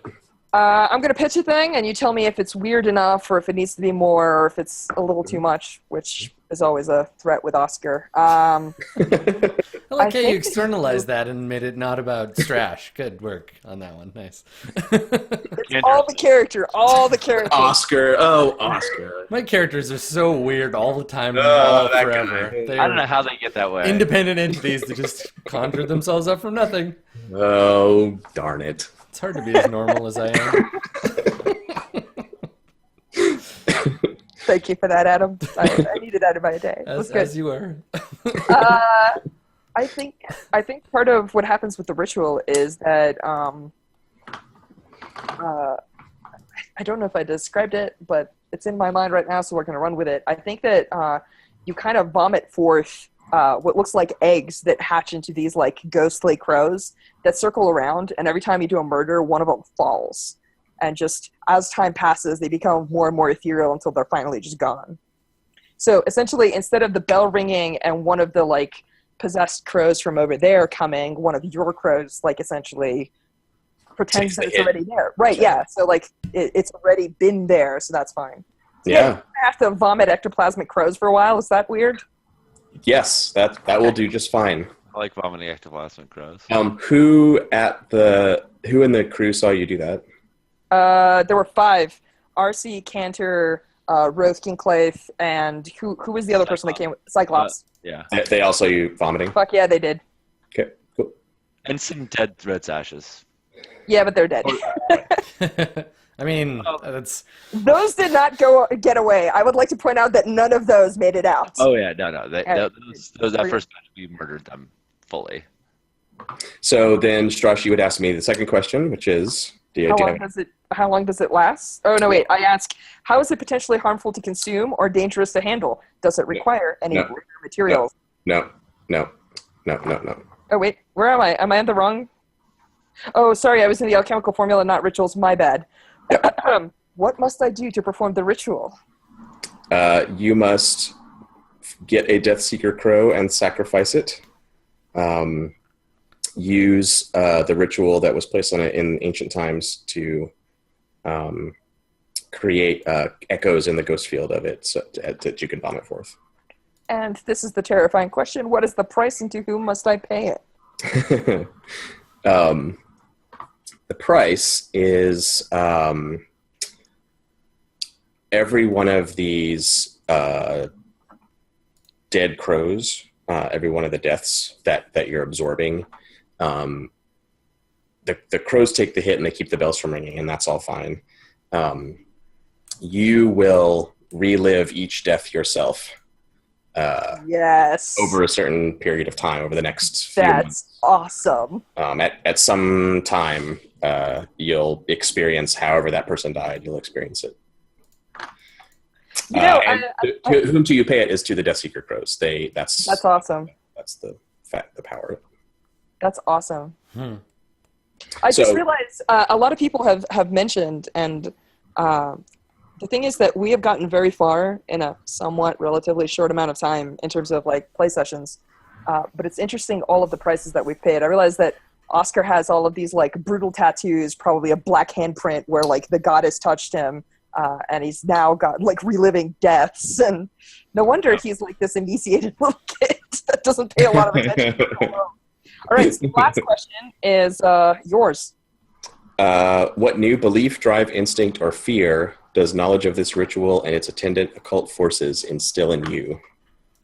So I think that it'll first start small, but every time I do it, I'll probably add another one of these. There's probably going to be a behavior that harkens to crows. So right now, particularly in season 2, Oscar does a lot of that.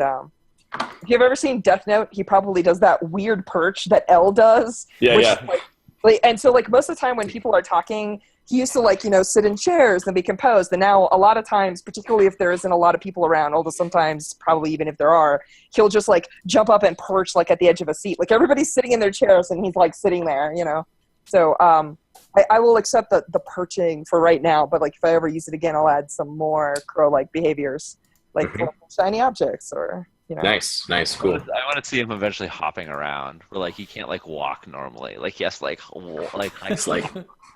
yeah. That's good. this is far down the line, but yeah, little spindly legs. I'll wait till the feathers start growing in his hair. Yeah, here we go. Nice. Okay, and that was sort of a flashback. So you did that weeks ago to set up the ritual, and now in this downtime, you're researching a new ritual. Yes. Yes, I am. Okay. Shall we burn through it real quick, or yeah, let's do it. Right. One thing I wanted to throw out is that that way you were sitting, you're perching. I believe that is how you described the way you sat at the bar at the. Yeah, it was. We went to see Bazo. Yeah. So that because you did it so long before that we now see that maybe that was the reason why you. Because I was researching the ritual, right? You're researching the ritual, yeah. Anyway. Yeah, cool. That's great. All right, so John, hit me. New ritual. What effect does the ritual create, and how is it weird? So this is going to go back to a question that you asked me last time when I was casting a thing where you were like, do you have anything to reduce stress? And I'm like, there isn't anything in the game. And walking around afterwards, I was like, wait, I should make a ritual for that. So the answer is it binds a familiar to me. What's that? What's familiar? So it's going to be some sort of beast or creature that's going to, through the process, probably gain. I'm having Loyosh flashbacks, so probably be able to speak to me and whatnot. Fine with me. It'll be able to. The purpose of it is that it can be my eyes and ears. That might be a separate ritual. I don't know.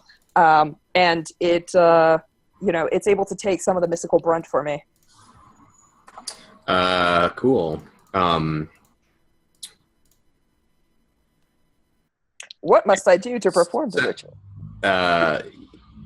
Sorry, you paused. I figured. No, that's fine. It's fine. What must you do? So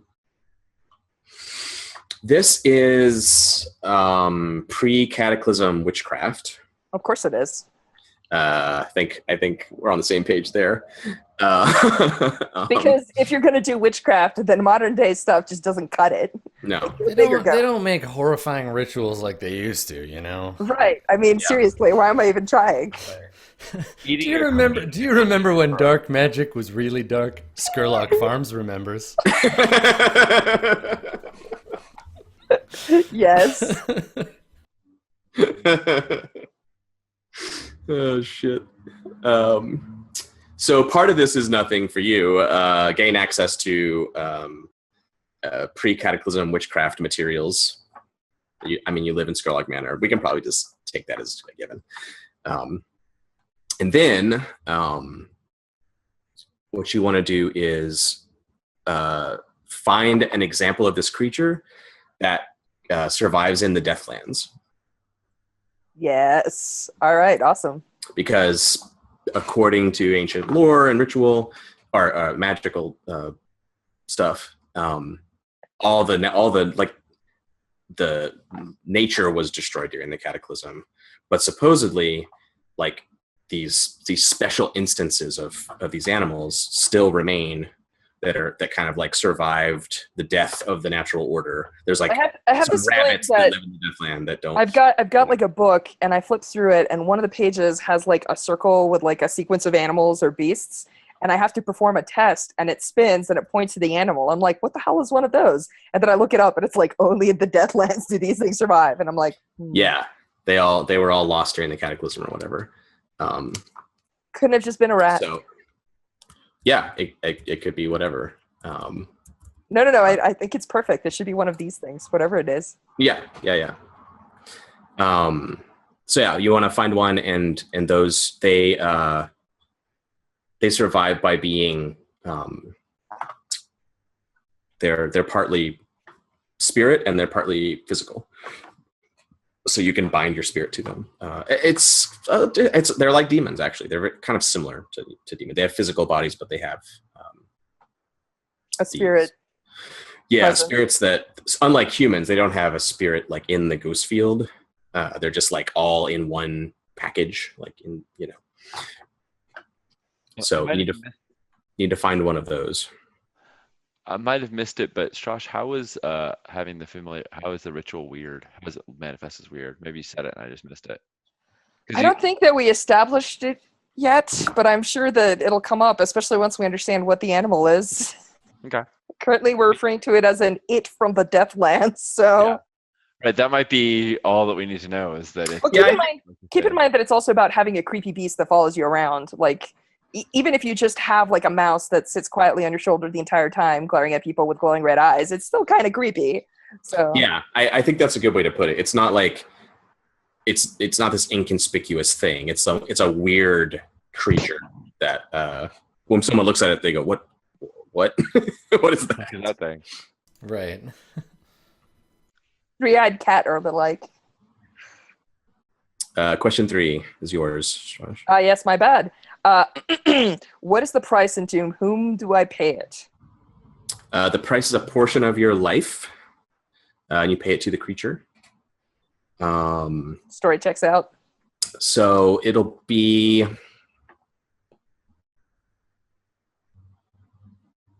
level of trauma. Seems about right. Oh, wow. Yeah. Okay, sounds good.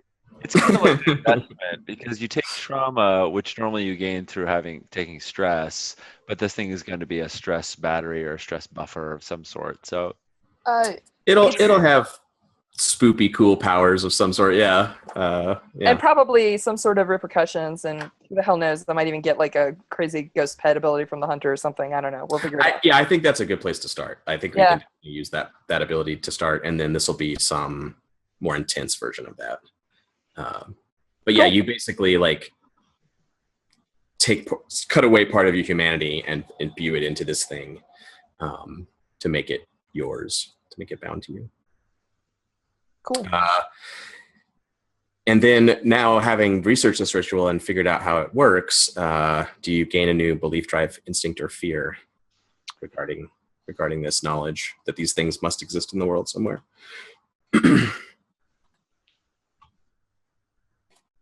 Definitely not a fear. It's probably a knowledge, maybe also a belief.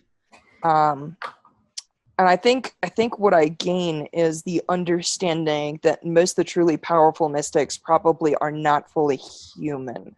Mm-hmm. That everyone's replaced some portion of their soul in order to be able to access some of this stuff. Because, like, for a whisper to be truly effective, they can't stay clean because it's just too expensive. And I think that at this point, what I'm going to start looking for is the marks that indicate what they have, which might enable me to have their power or handle it in a fight. Yeah. So. Yeah. Like when you look ahead in your life as a whisperer, it's a road of losing all these different parts of yourself. Absolutely.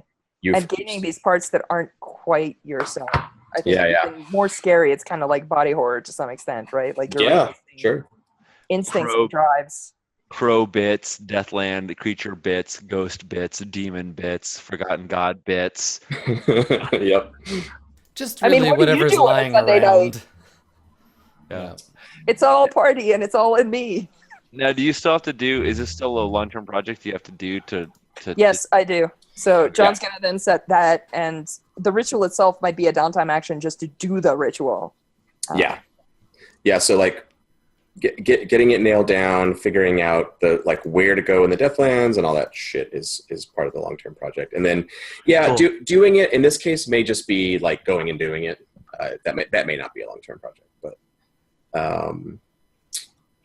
But I mean, so like, I mean, depending on how many segments I fill in, some of them might be traveling out there, some of them might be collecting things so that I don't die when I'm traveling out there, and so on. Yeah. Let's say it's 8. That seems about right. We're familiar. And you can start working on it now. I believe I would like to make that roll. Yeah, go ahead. What action are you using? Are you studying? Are you attuning? What's your... It's your method. I think I am attuning, and the reason that I'm attuning is there's this moment where Oscar, there's just like an image, and it's Oscar walking up to that electric field, and you see the like massive currents of electricity creating the net. Oh, like out at the edge of the city? Yeah. Oh, nice. Yeah, cool. So he starts walking up to it, and there's this moment where he just extends his hand, and like the first arc jumps, and he channels it into like either the ground or like a copper rod or something, and he's essentially like just bending the electricity around him as he's going to step through. So, holy Moses! All right, so you're having a little excursion out beyond the barrier, but you're like wrapping yourself in the lightning and then coming back, sort of thing. Is that? Yeah, I'm staying close enough that if something starts come howling out of the wastes at me, I can just bend the tower a little bit and have it get fly swatted. But yeah, cool. I'm basically studying and pushing myself. Like, how far can I go? How safe is it? Where is a weak point where the ghosts aren't hungrily waiting at the borders? That kind of stuff. There's like a room with like all these valves and shit, and there's like 3 Sparkrites all like staring at like this one like pressure sensor thing. Like, what the fuck's going on with that tower? But it's far away, and like brownouts in some random part of the city. Yeah. What's going on? Awesome. Nice. Yeah, roll that a tune. Tuny. Oh. Oop. Yeah. 1 out of 8. Let's carry on. One it is. We'll figure it out. I have more coins. Do I just go again? Yeah. Can I just go again? Because I'm doing the same thing. It's basically walking through the Deathlands, looking for stuff. I actually. So I think what happens is I'm dressed as me, but like the second or the third time, I'm starting to actually have some of the like Deathlands scavenger garb. Yes, that's what I was going to say. I think my coin. Yes, exactly. You realize that you're not kitted out for this, so you do it again. Nice. I know we're cursed today. It was a 6 and it fell over. There were 2 6s and they fell over. Yeah. Oh, dude. Okay, it's okay. So you when you get out there, like it's all the goat, like hundreds of ghosts are pressed against the lightning and like arcing against it and hungry for life essence, and you make a shark cage out of lightning with your attune and press out and take the first step into the dust, and the ghosts just press against the barrier as the electricity surges, and you have to step back. Like you realize you can barely breathe. You're choking on this fine ash and dust, and there's this weird miasma in the air, and so you come back later like a gas mask or something, and kind of like ready for the situation. And this time you're able to get you make 6 boot prints out into the dust like the moon, and it's just broken black branches, and there's about 10 inches of dust and ash that you're stomping through, and it creates this cloud around you that sparks on the edges. But the second time out, it's just pitch fucking dark, but the lightning is casting lights. And out across the rolling ash and broken trees, you get the cat eye effect time of a creature looking in your direction, and just for a moment, and then it bounds off into the darkness. So something's there. That it's not just a myth. You get this sense of oh, what was it? There's something out there, and it's way out there. You've gone that's okay. 6 paces. No, that's perfect. Yeah. Actually, is it okay if I spend 1 more coin? And I'm actually more to spend right now. Well, actually, I was going to spend this for my personal stash. That's where I marked 1. Go ahead. I'm going to spend a second for my personal stash because I'm binding a familiar. That's a personal thing. So what I'm going to do is the next time I go, I actually hire it's like a Sherpa. I get a Deathland scavenger, and I go with their caravan out. And I am looking at what their whispers and stuff are doing and studying them as much as I am, paying them, but I'm also helping them, but I'm also paying attention. So I'm going to switch to rolling consort, which is worse for me by 1 die, but I think it's appropriate for the story. Okay. So that's what I'm going to do. So there are chain gangs that go out from Ironhook, the death row inmates and stuff, and they get a whisper to come and kind of do what you did. They create an opening in the field so they can go out, and then they just shut it down. And they get swarmed by ghosts, and some of them get possessed and like struggle and fight against the possession, while the others scatter off into the darkness. And you get this sense that like it's the first like 100 yards or so that's just teeming with vengeful, angry spirits, ready to attack whatever's there, hungry for the power, and they sort of feed on the lightning a little bit. But the ones that make it out into the darkness can operate. It's still not dangerous out there, but they're not just being swarmed by spirits. So you need to kind of get through that first 100 yards or so. Super cool. We're learning a lot about life outside the cities. Yeah. In other words, it's terrifying and terrible, and let's not do this too often. Yeah, it looks like they're losing about... John! Wait, I don't have it open. What? You printed it. Oh my god. Dope. Nice. Good work. Well played. Nice. 5 more. That's 7. Yes. Do you want to just buy it? Just I spend still one more. I still suspect that the rolls will probably end up being better. So I'm going to spend my personal last coin and see what happens. You only need one more tick, though. You only need one more tick. You Oh, can't. fuck yeah, I'm going to spend the coin. That's for all the ritual supplies, obviously. My Right. bad.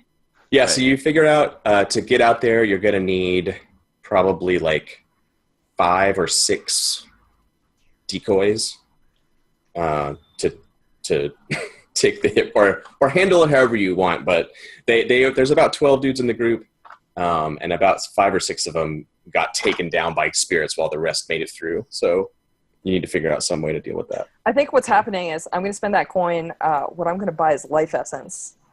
And I'm going to like rub it. I'm going to make like little wicker men and contain it, and then like tie them up and get them ready. And essentially I'm doing the whole like throwing it into the sand. So like the sandworm hears the thump, but like Right. because all roads lead back to Dune. So yes, I'm using them essentially living as my, decoys. right. And so Yeah. I spend a couple to get out, and then I go out and I do my ritual, and then I'm going to spend a couple to get back. So, Nice. Yeah. Cool. Yeah, that's cool. I have a familiar. It's going to be awesome. Yeah, we'll figure that Good work, out. creepy. We'll have a little scene or something next time for the familiar. But Perfect. for now, you're ready. Think about it between sessions, and we'll figure out what it is. But, Cool. Sweet. Yeah, cool. So I think Cantor has one more downtime action because you spent one and then you bought another one with Yeah. a coin. But I realized you had a second one, and then I have a second one, which were you still going to indulge Vice, Oscar? Were you Yeah. still? Absolutely. I actually did one action and then bought everything else with coins, so I still have technically 2 actions remaining, but Okay, we'll just cool. blow right through them. So we're all in the same Yeah. boat then. That sounds good. Yeah, so you guys are going to do Vice, maybe, and then we can wrap up with Cantor's totally successful romance scene. Yes, that's exactly what I'm going to do. So, Okay. yeah, you guys go ahead and do your vices, and then I'll go on a date. Cool.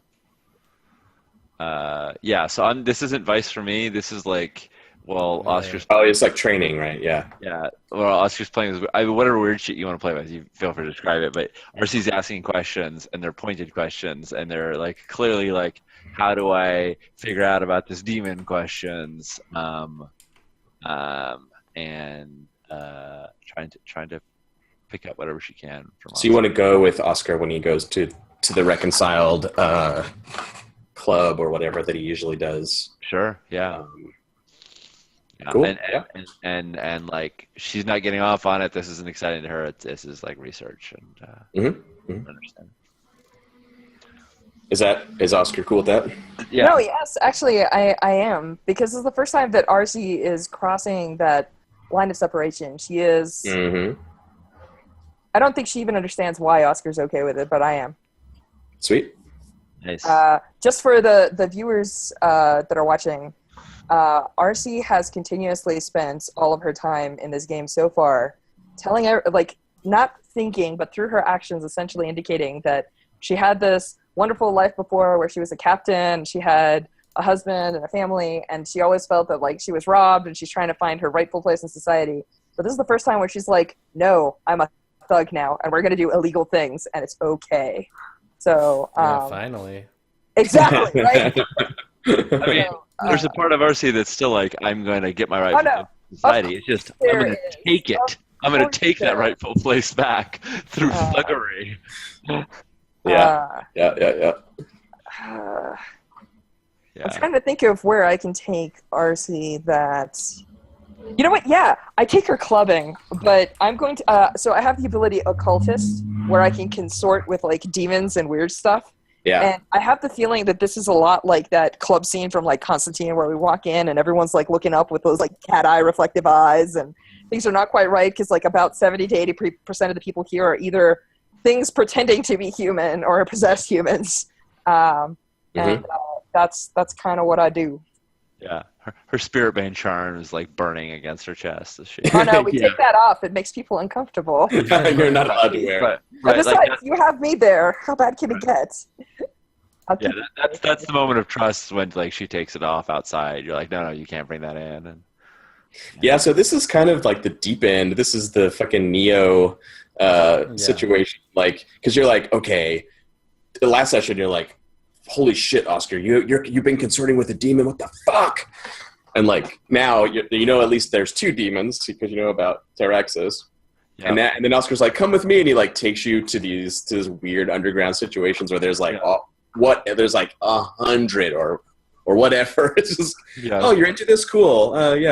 Boom, he just throws you in the right. This is Neo meeting Trinity, totally. It's like what the fuck? It's not at all irrelevant. Cantor's never gonna believe any of this. Of course not. We do nothing. Yeah. And there's actually probably a joke somewhere in there, like when you get your first order of a drink, you know, that they bring it in and then they dump an essence into it, and you know, I give you the like, welcome to the things nobody ever does. Mm-hmm. Yeah. It's. Yeah. I think we can all imagine the montage of the like weird dark spaces underground and swirling colors and lights and people drinking weird things and getting possessed, and you know this whole like doing weird like shows and yeah.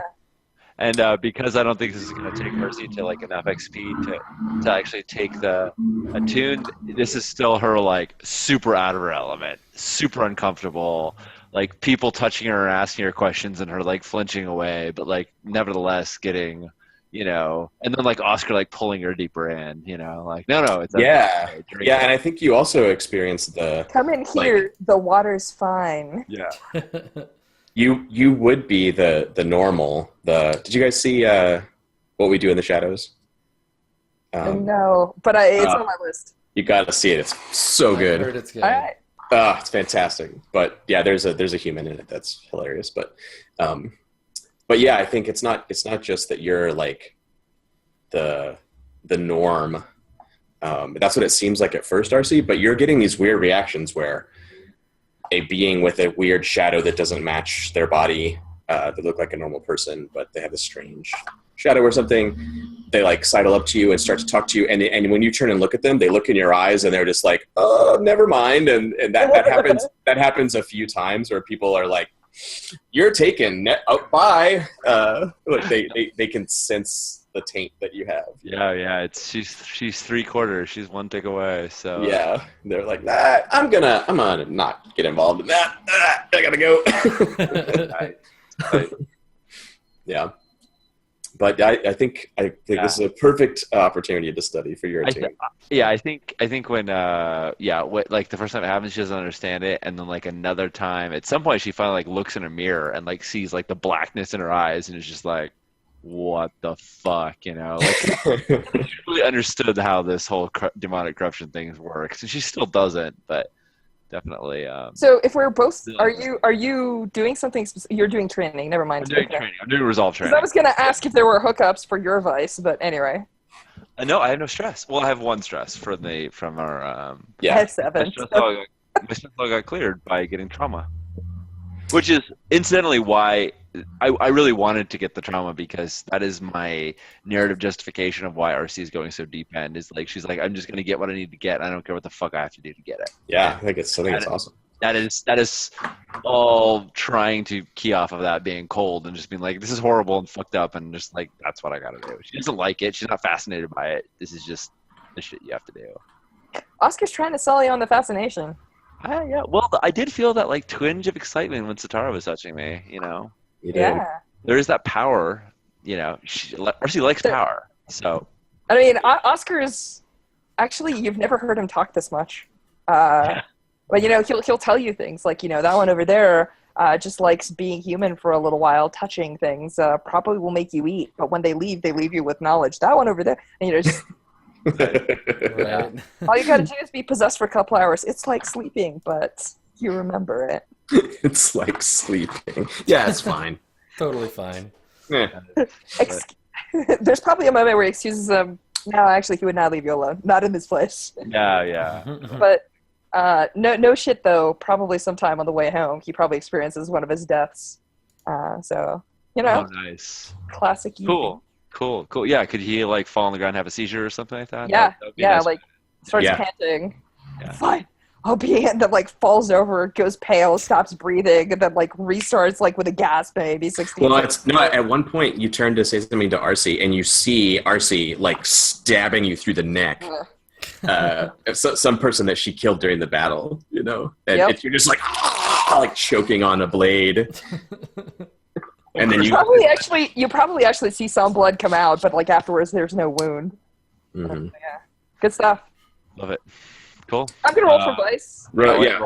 Heal your- Did I bring a friend? Does Arcee count as a friend? I don't know. Oh, is that a question to me? Yeah, RC counts as a friend. All right. Yeah. Is that cool, John? Yeah, that's fine. I cleared 3 stress. Now I'm at 4. Hooray. That's all right. It's not bad. Could be worse. Yes. Spend a coin to do it again if you want. Very true. No, it's dangerous at this point. At this point, I can overindulge. That's the fun part. At 7, I was safe. At 4, not so much. All right. We're good. And Sean, you mark your XP for training. Yeah. And since we have resolve training, I marked 2 because that's apparently what hawkers are good at. Resolve training. Cool. So, I guess I think that's it. Well, we're gonna do Cantor's last. Well, yeah, I mean for you guys, for your Yeah. And of note, we have 4 coin, or 8 coin right now. So eight coin just sitting around, Cantor. No one's watching it. well, I've got none. So I could. Yeah, I've got none too at this point because I See, spent all of it. I used mine on the last action. I still have 2, I think. I have 2 quick questions. One is, can I just make a roll to see if my hand finally heals? And the second question is, can somebody clear heat? Because we're at 5 heat, and I'd like to drop us to maybe like 3, which will put us in the safe zone for our next job. Yeah. That's a good point. Yeah. Do an extra action for that. Those are 2 extra. Yeah, those are good extra actions. I feel like we want to end in the date though. So do you want to just do those really quickly without narration? If that's okay with you, John, That's fine. Yeah. I'm just gonna go real quick for recovery. It's the same as we've seen before. Yep. So I'm gonna mark one of those extra coins off for your recovery. I am. Oh dear God, I am final. No, actually, you don't need to. I have 3 actions. There was Vice, Yeah, Familiar, yes, the- plus Right. coins. Oh, Yeah, sorry. good. You don't save that coin, or News. give it to me, and I'll hold it in my pile. It's new spider ability. No, it's just I'm empty on coin, so I can take coin. Yeah. But yeah, I am actually finally. I think my hand heals up, but if I look at it in the ether, I think it still burns. Mm-hmm. So Nice. And reduce heat is rolling tier, so I'm just gonna roll 2 dice. What's the form of it though? I mean, right now we know that the spirit wardens are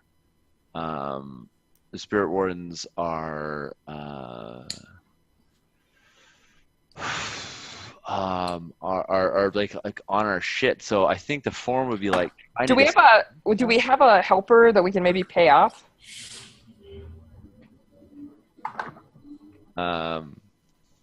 Like pass out bribes or something? Yeah, I'm just trying to think if right. Let's see.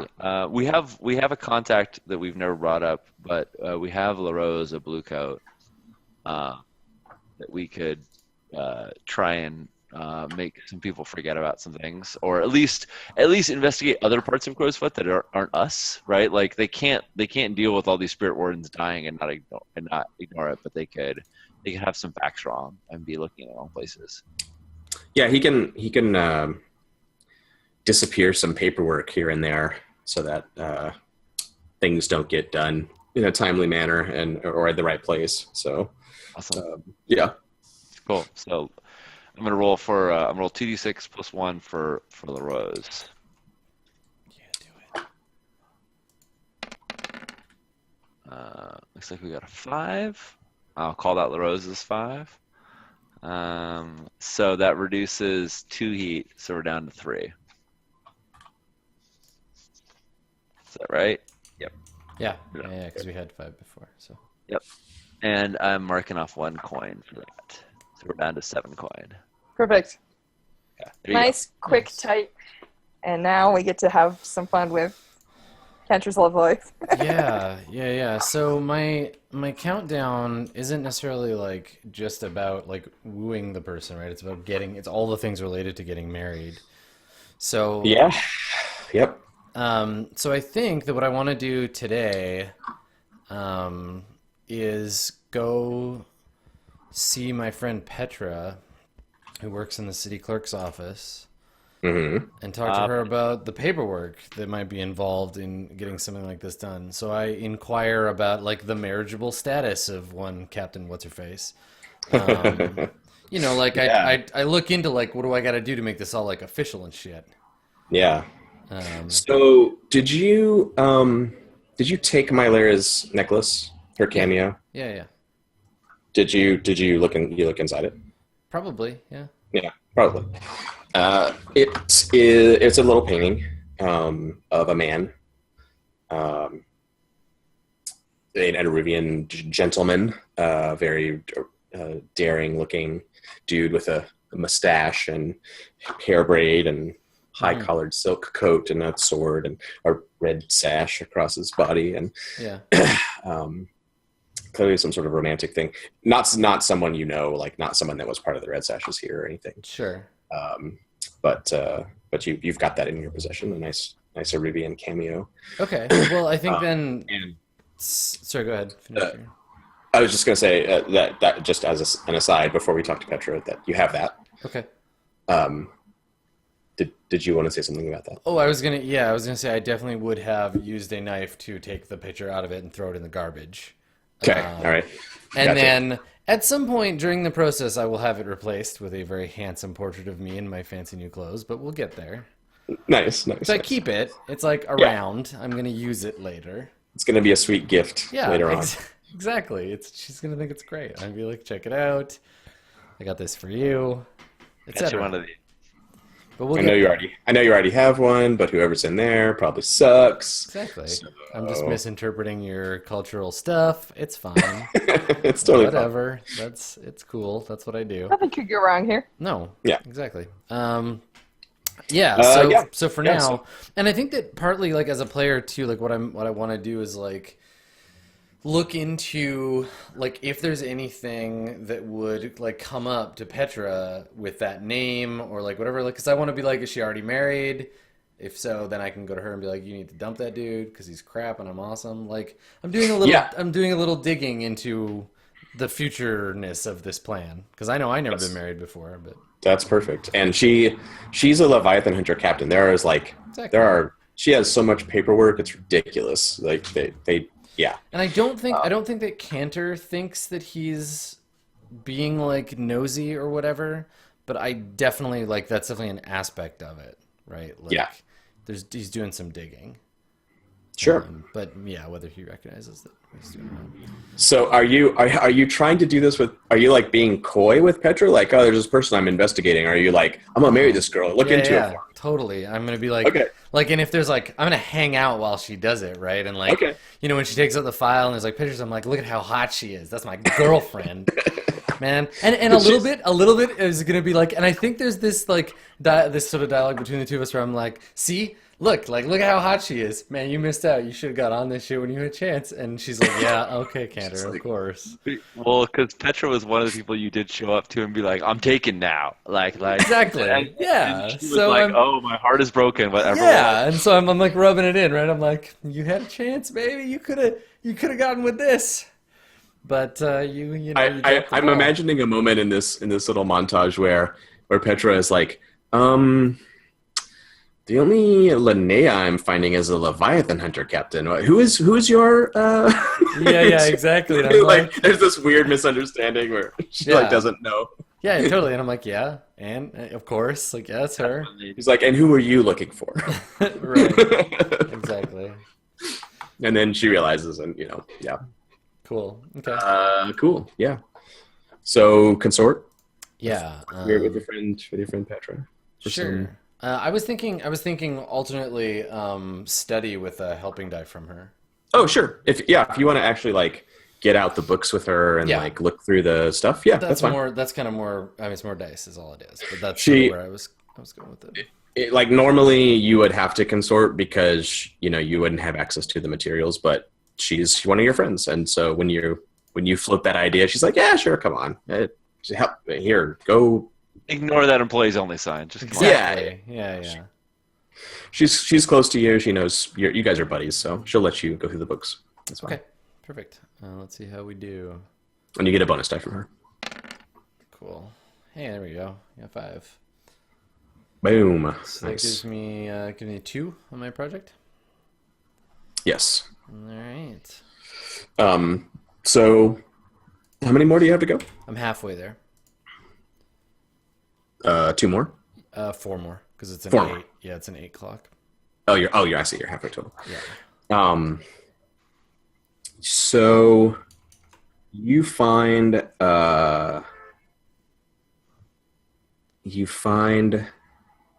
you don't find like a certificate of marriage or anything, but you find her original captain's license, I guess. I don't know what they call it, but sure. Like her captaincy for ordainment.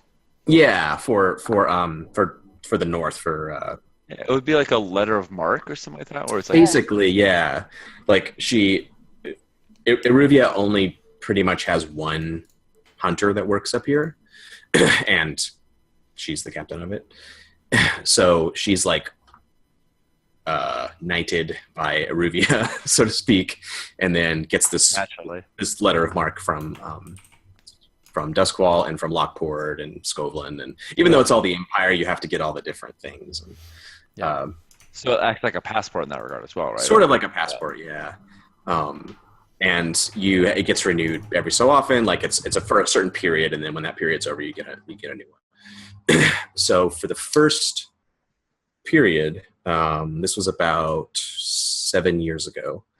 Her paperwork indicates that she is married.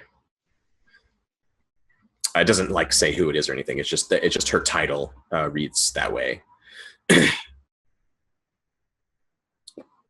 When it was renewed, that was gone. Yeah. So you find evidence that she was married before, but not who it was or anything. No particular details are in her file.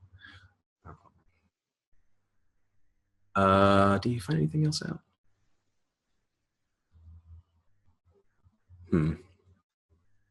Yeah, I think you would notice this, Cantor Haig. I mean, we sometimes make fun of how you don't give a shit about a lot of stuff, but her very first crew from 7 years ago, not her crew, like the passenger, like who shipped with her, like all the documents and paperwork. Mylera Clev was aboard her ship. She like immigrated to Duskwall. And her paperwork is like there's a letter to the consulate and to Ironhook Prison and the Bluecoats about how Mylera has been stripped of her citizenship and may not return to Iruvia and has no like diplomatic status, and she has all these different like black marks on her record and shit. Cool. Yeah. And also So we just got rid of. now she's dead. Yeah, exactly. Now she's dead. I mean, she's exiled. That's basically what you can tell from that. Cool. All right. Yeah. Cool. Are you want to just keep on going?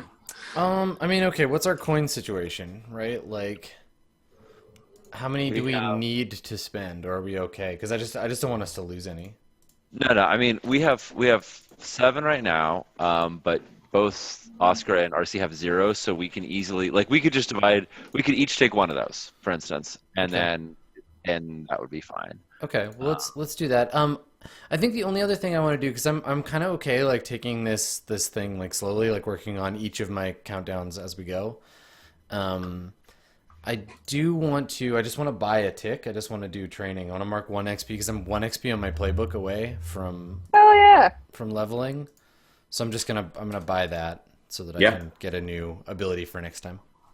Nice. Well, we'll get XP anyway. I mean, I might not.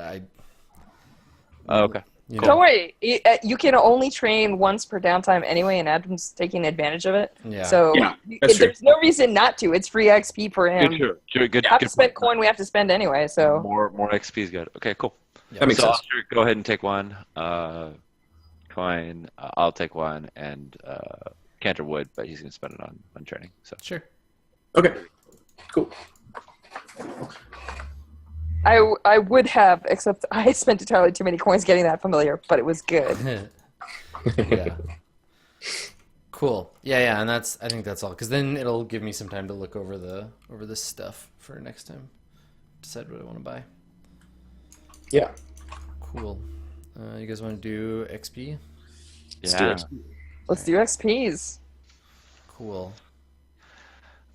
Do you want to do crew first or peeps first? I guess we do peeps first usually. Peeps first is the rules. Yeah. Peeps first is the rules even. Awesome. It is. Do you want to go first, RC? Yeah, sure. I'll go first. I marked my desperate action already, so I'll do that. When you address a tough challenge with violence or threats, I hella stared a demon in the face and threatened to bind her. And also our problem with Cricket. And I also beat our disrespect issue in the face with a shot glass. So Word. Sure did. Yeah. 2 for that. I'm gonna take 2 You for taught her a that. valuable lesson. And let's all just enjoy Sean's entry into the Trauma Club. Yeah. Welcome. Thank you for joining us. Yeah, Welcome aboard. I was really kind of feeling left out, honestly. It's pretty fun. It's fun to be unstable. Unstable. I feel like it was fun to be cold. I think The end of the session. Sorry. you played the fuck out of cold, so yes. Yeah, word. At the end of the session, if you express your beliefs, drives, or heritage and background, also mark XP if you struggled with your issues from your vice or trauma. So the whole thing with Satara was about my background. It was about Absolutely. that life. Yep. Take 1 for that for sure. Yeah, and although my vice didn't come up, I definitely felt like cold was coming into play in slitting throats and in kind of just going into the deep end. Absolutely. Yeah. Heritage and cold were all over the session, so that was great. All right, so that's 4. I could put that into resolve and take that dot of a tune. Or I could put it into playbooks and take a playbook move. I'm wondering if you feel like it's too early to kind of... Screw it. A tune up. Come on. Then you can do like little ride-alongs and group actions. It'll be great. Whatever you want, Sean. I don't think it. Either way, it would be fine. Awesome.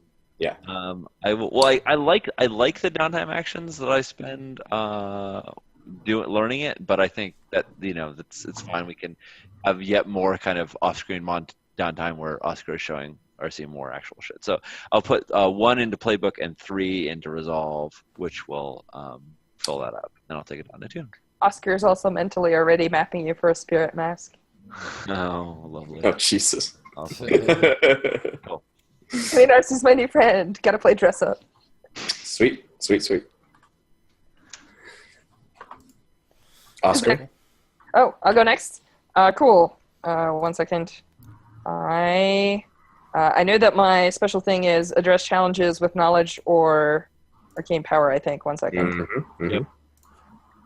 You did. Yes, you did. You researched rituals and went into the Deathlands and shit. Yeah. Yep. I'd say 2. You did that.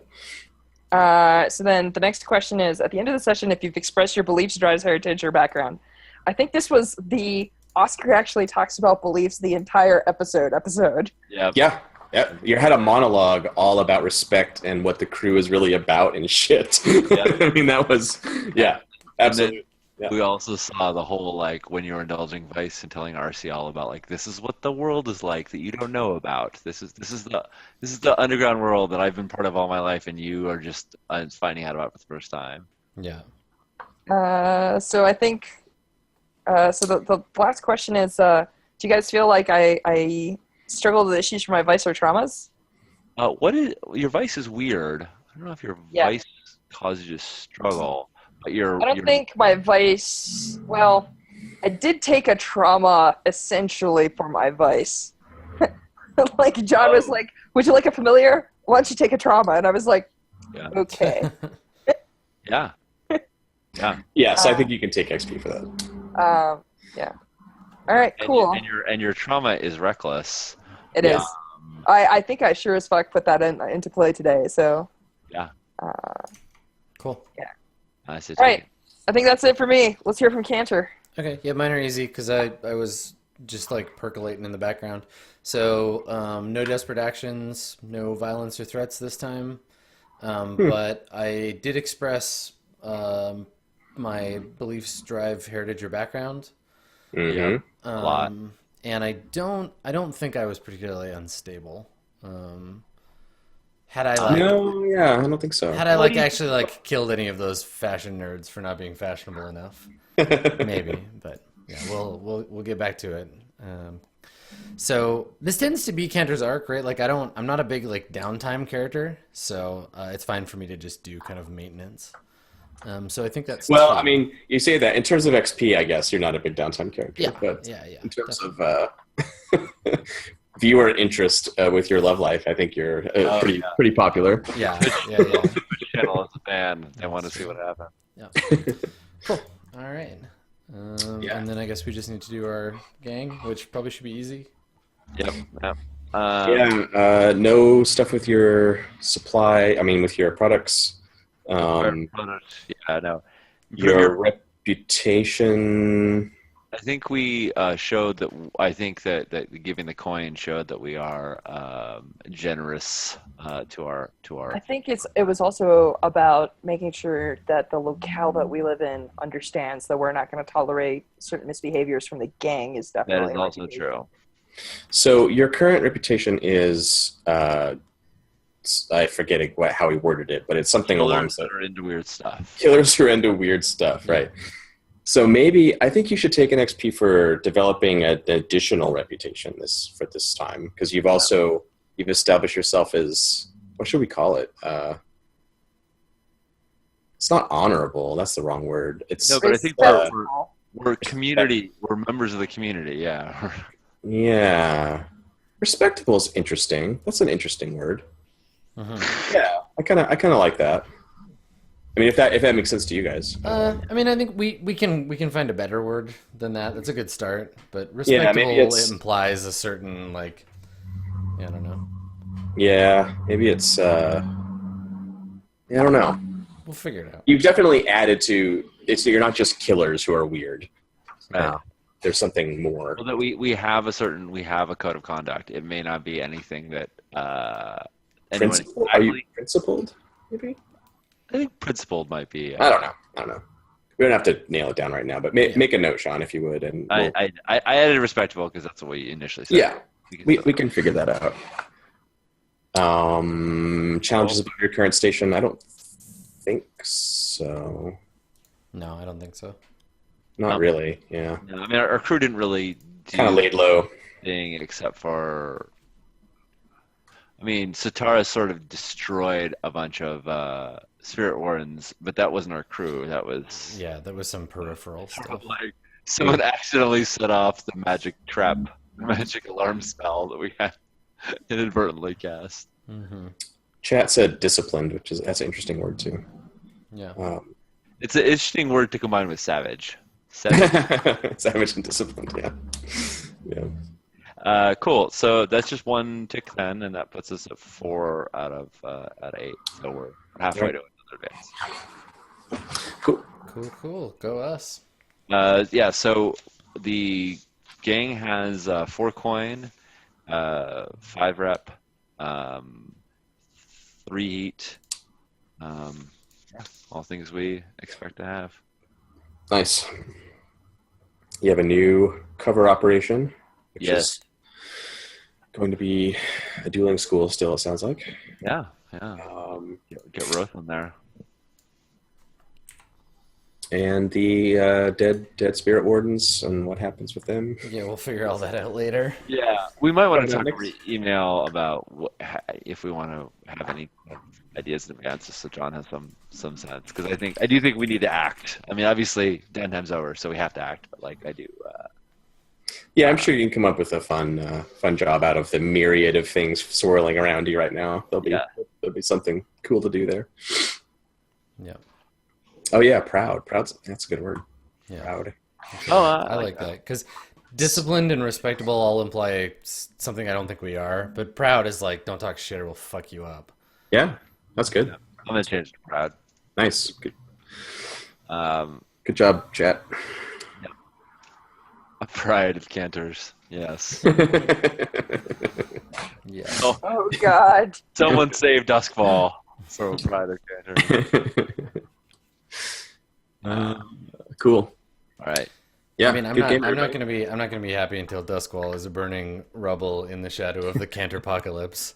Give it Here's Rockwell time. thing, man. Only a matter of time. Cool. All right. Well, we'll call it a night, and we'll have the VODs up obviously on my channel now if you want to go and watch them if you missed the beginning, and then I'll edit up and send it over to John for his YouTube channel very soon. Thanks for coming, everybody. This is always a delight, and once we have the next game scheduled, I'll let you know. You can follow any of these fine people on their Twitters. And anybody have anything they would like to announce before we're done with the show this time? I just want to give everybody a window. You good? I wanted to shout out Sean Nittner's Vigilantes playset again, which Eric Vulgaris is playing on his channel. Vigilantes crew is very cool, and I think there's a link somewhere in the G Plus or in the chat here too, for you can find it, find the draft of it. But also, I just forgot what I was going to say. Sean, you made something. Oh, the Academy at the Academia of Dustwall. Sean has made a cool one-page PDF that's like about the college and the university system in Dustwall, and like who all the different weird schools and everything, and it's awesome. So maybe you can find that on his Twitter somewhere, perhaps, or I forget where you linked it, but I have it linked in the group as well. But I'll go ahead and link them both in chat. Cool. Thank you, sir. It's really fun. And then on Sean's site, is it SeanNittner.com? Is that your website? There's some APs of a group he's running in that academics setting, which is totally cool. So if you're into Blaze in the Dark and you want to see an interesting take on what a crew of scoundrels can be in academia, They don't think they're really fun. Yeah, right. They just think You they're know, many do students. not. Yeah, very cool stuff. So Yeah. I'm enjoying that. Thank you, and thank you for the shout out. I'm excited about both of them. Cool. All right. Well, we will see you in the shadows next time, everybody. Thanks for coming. All right. Later. Thanks all. Bye.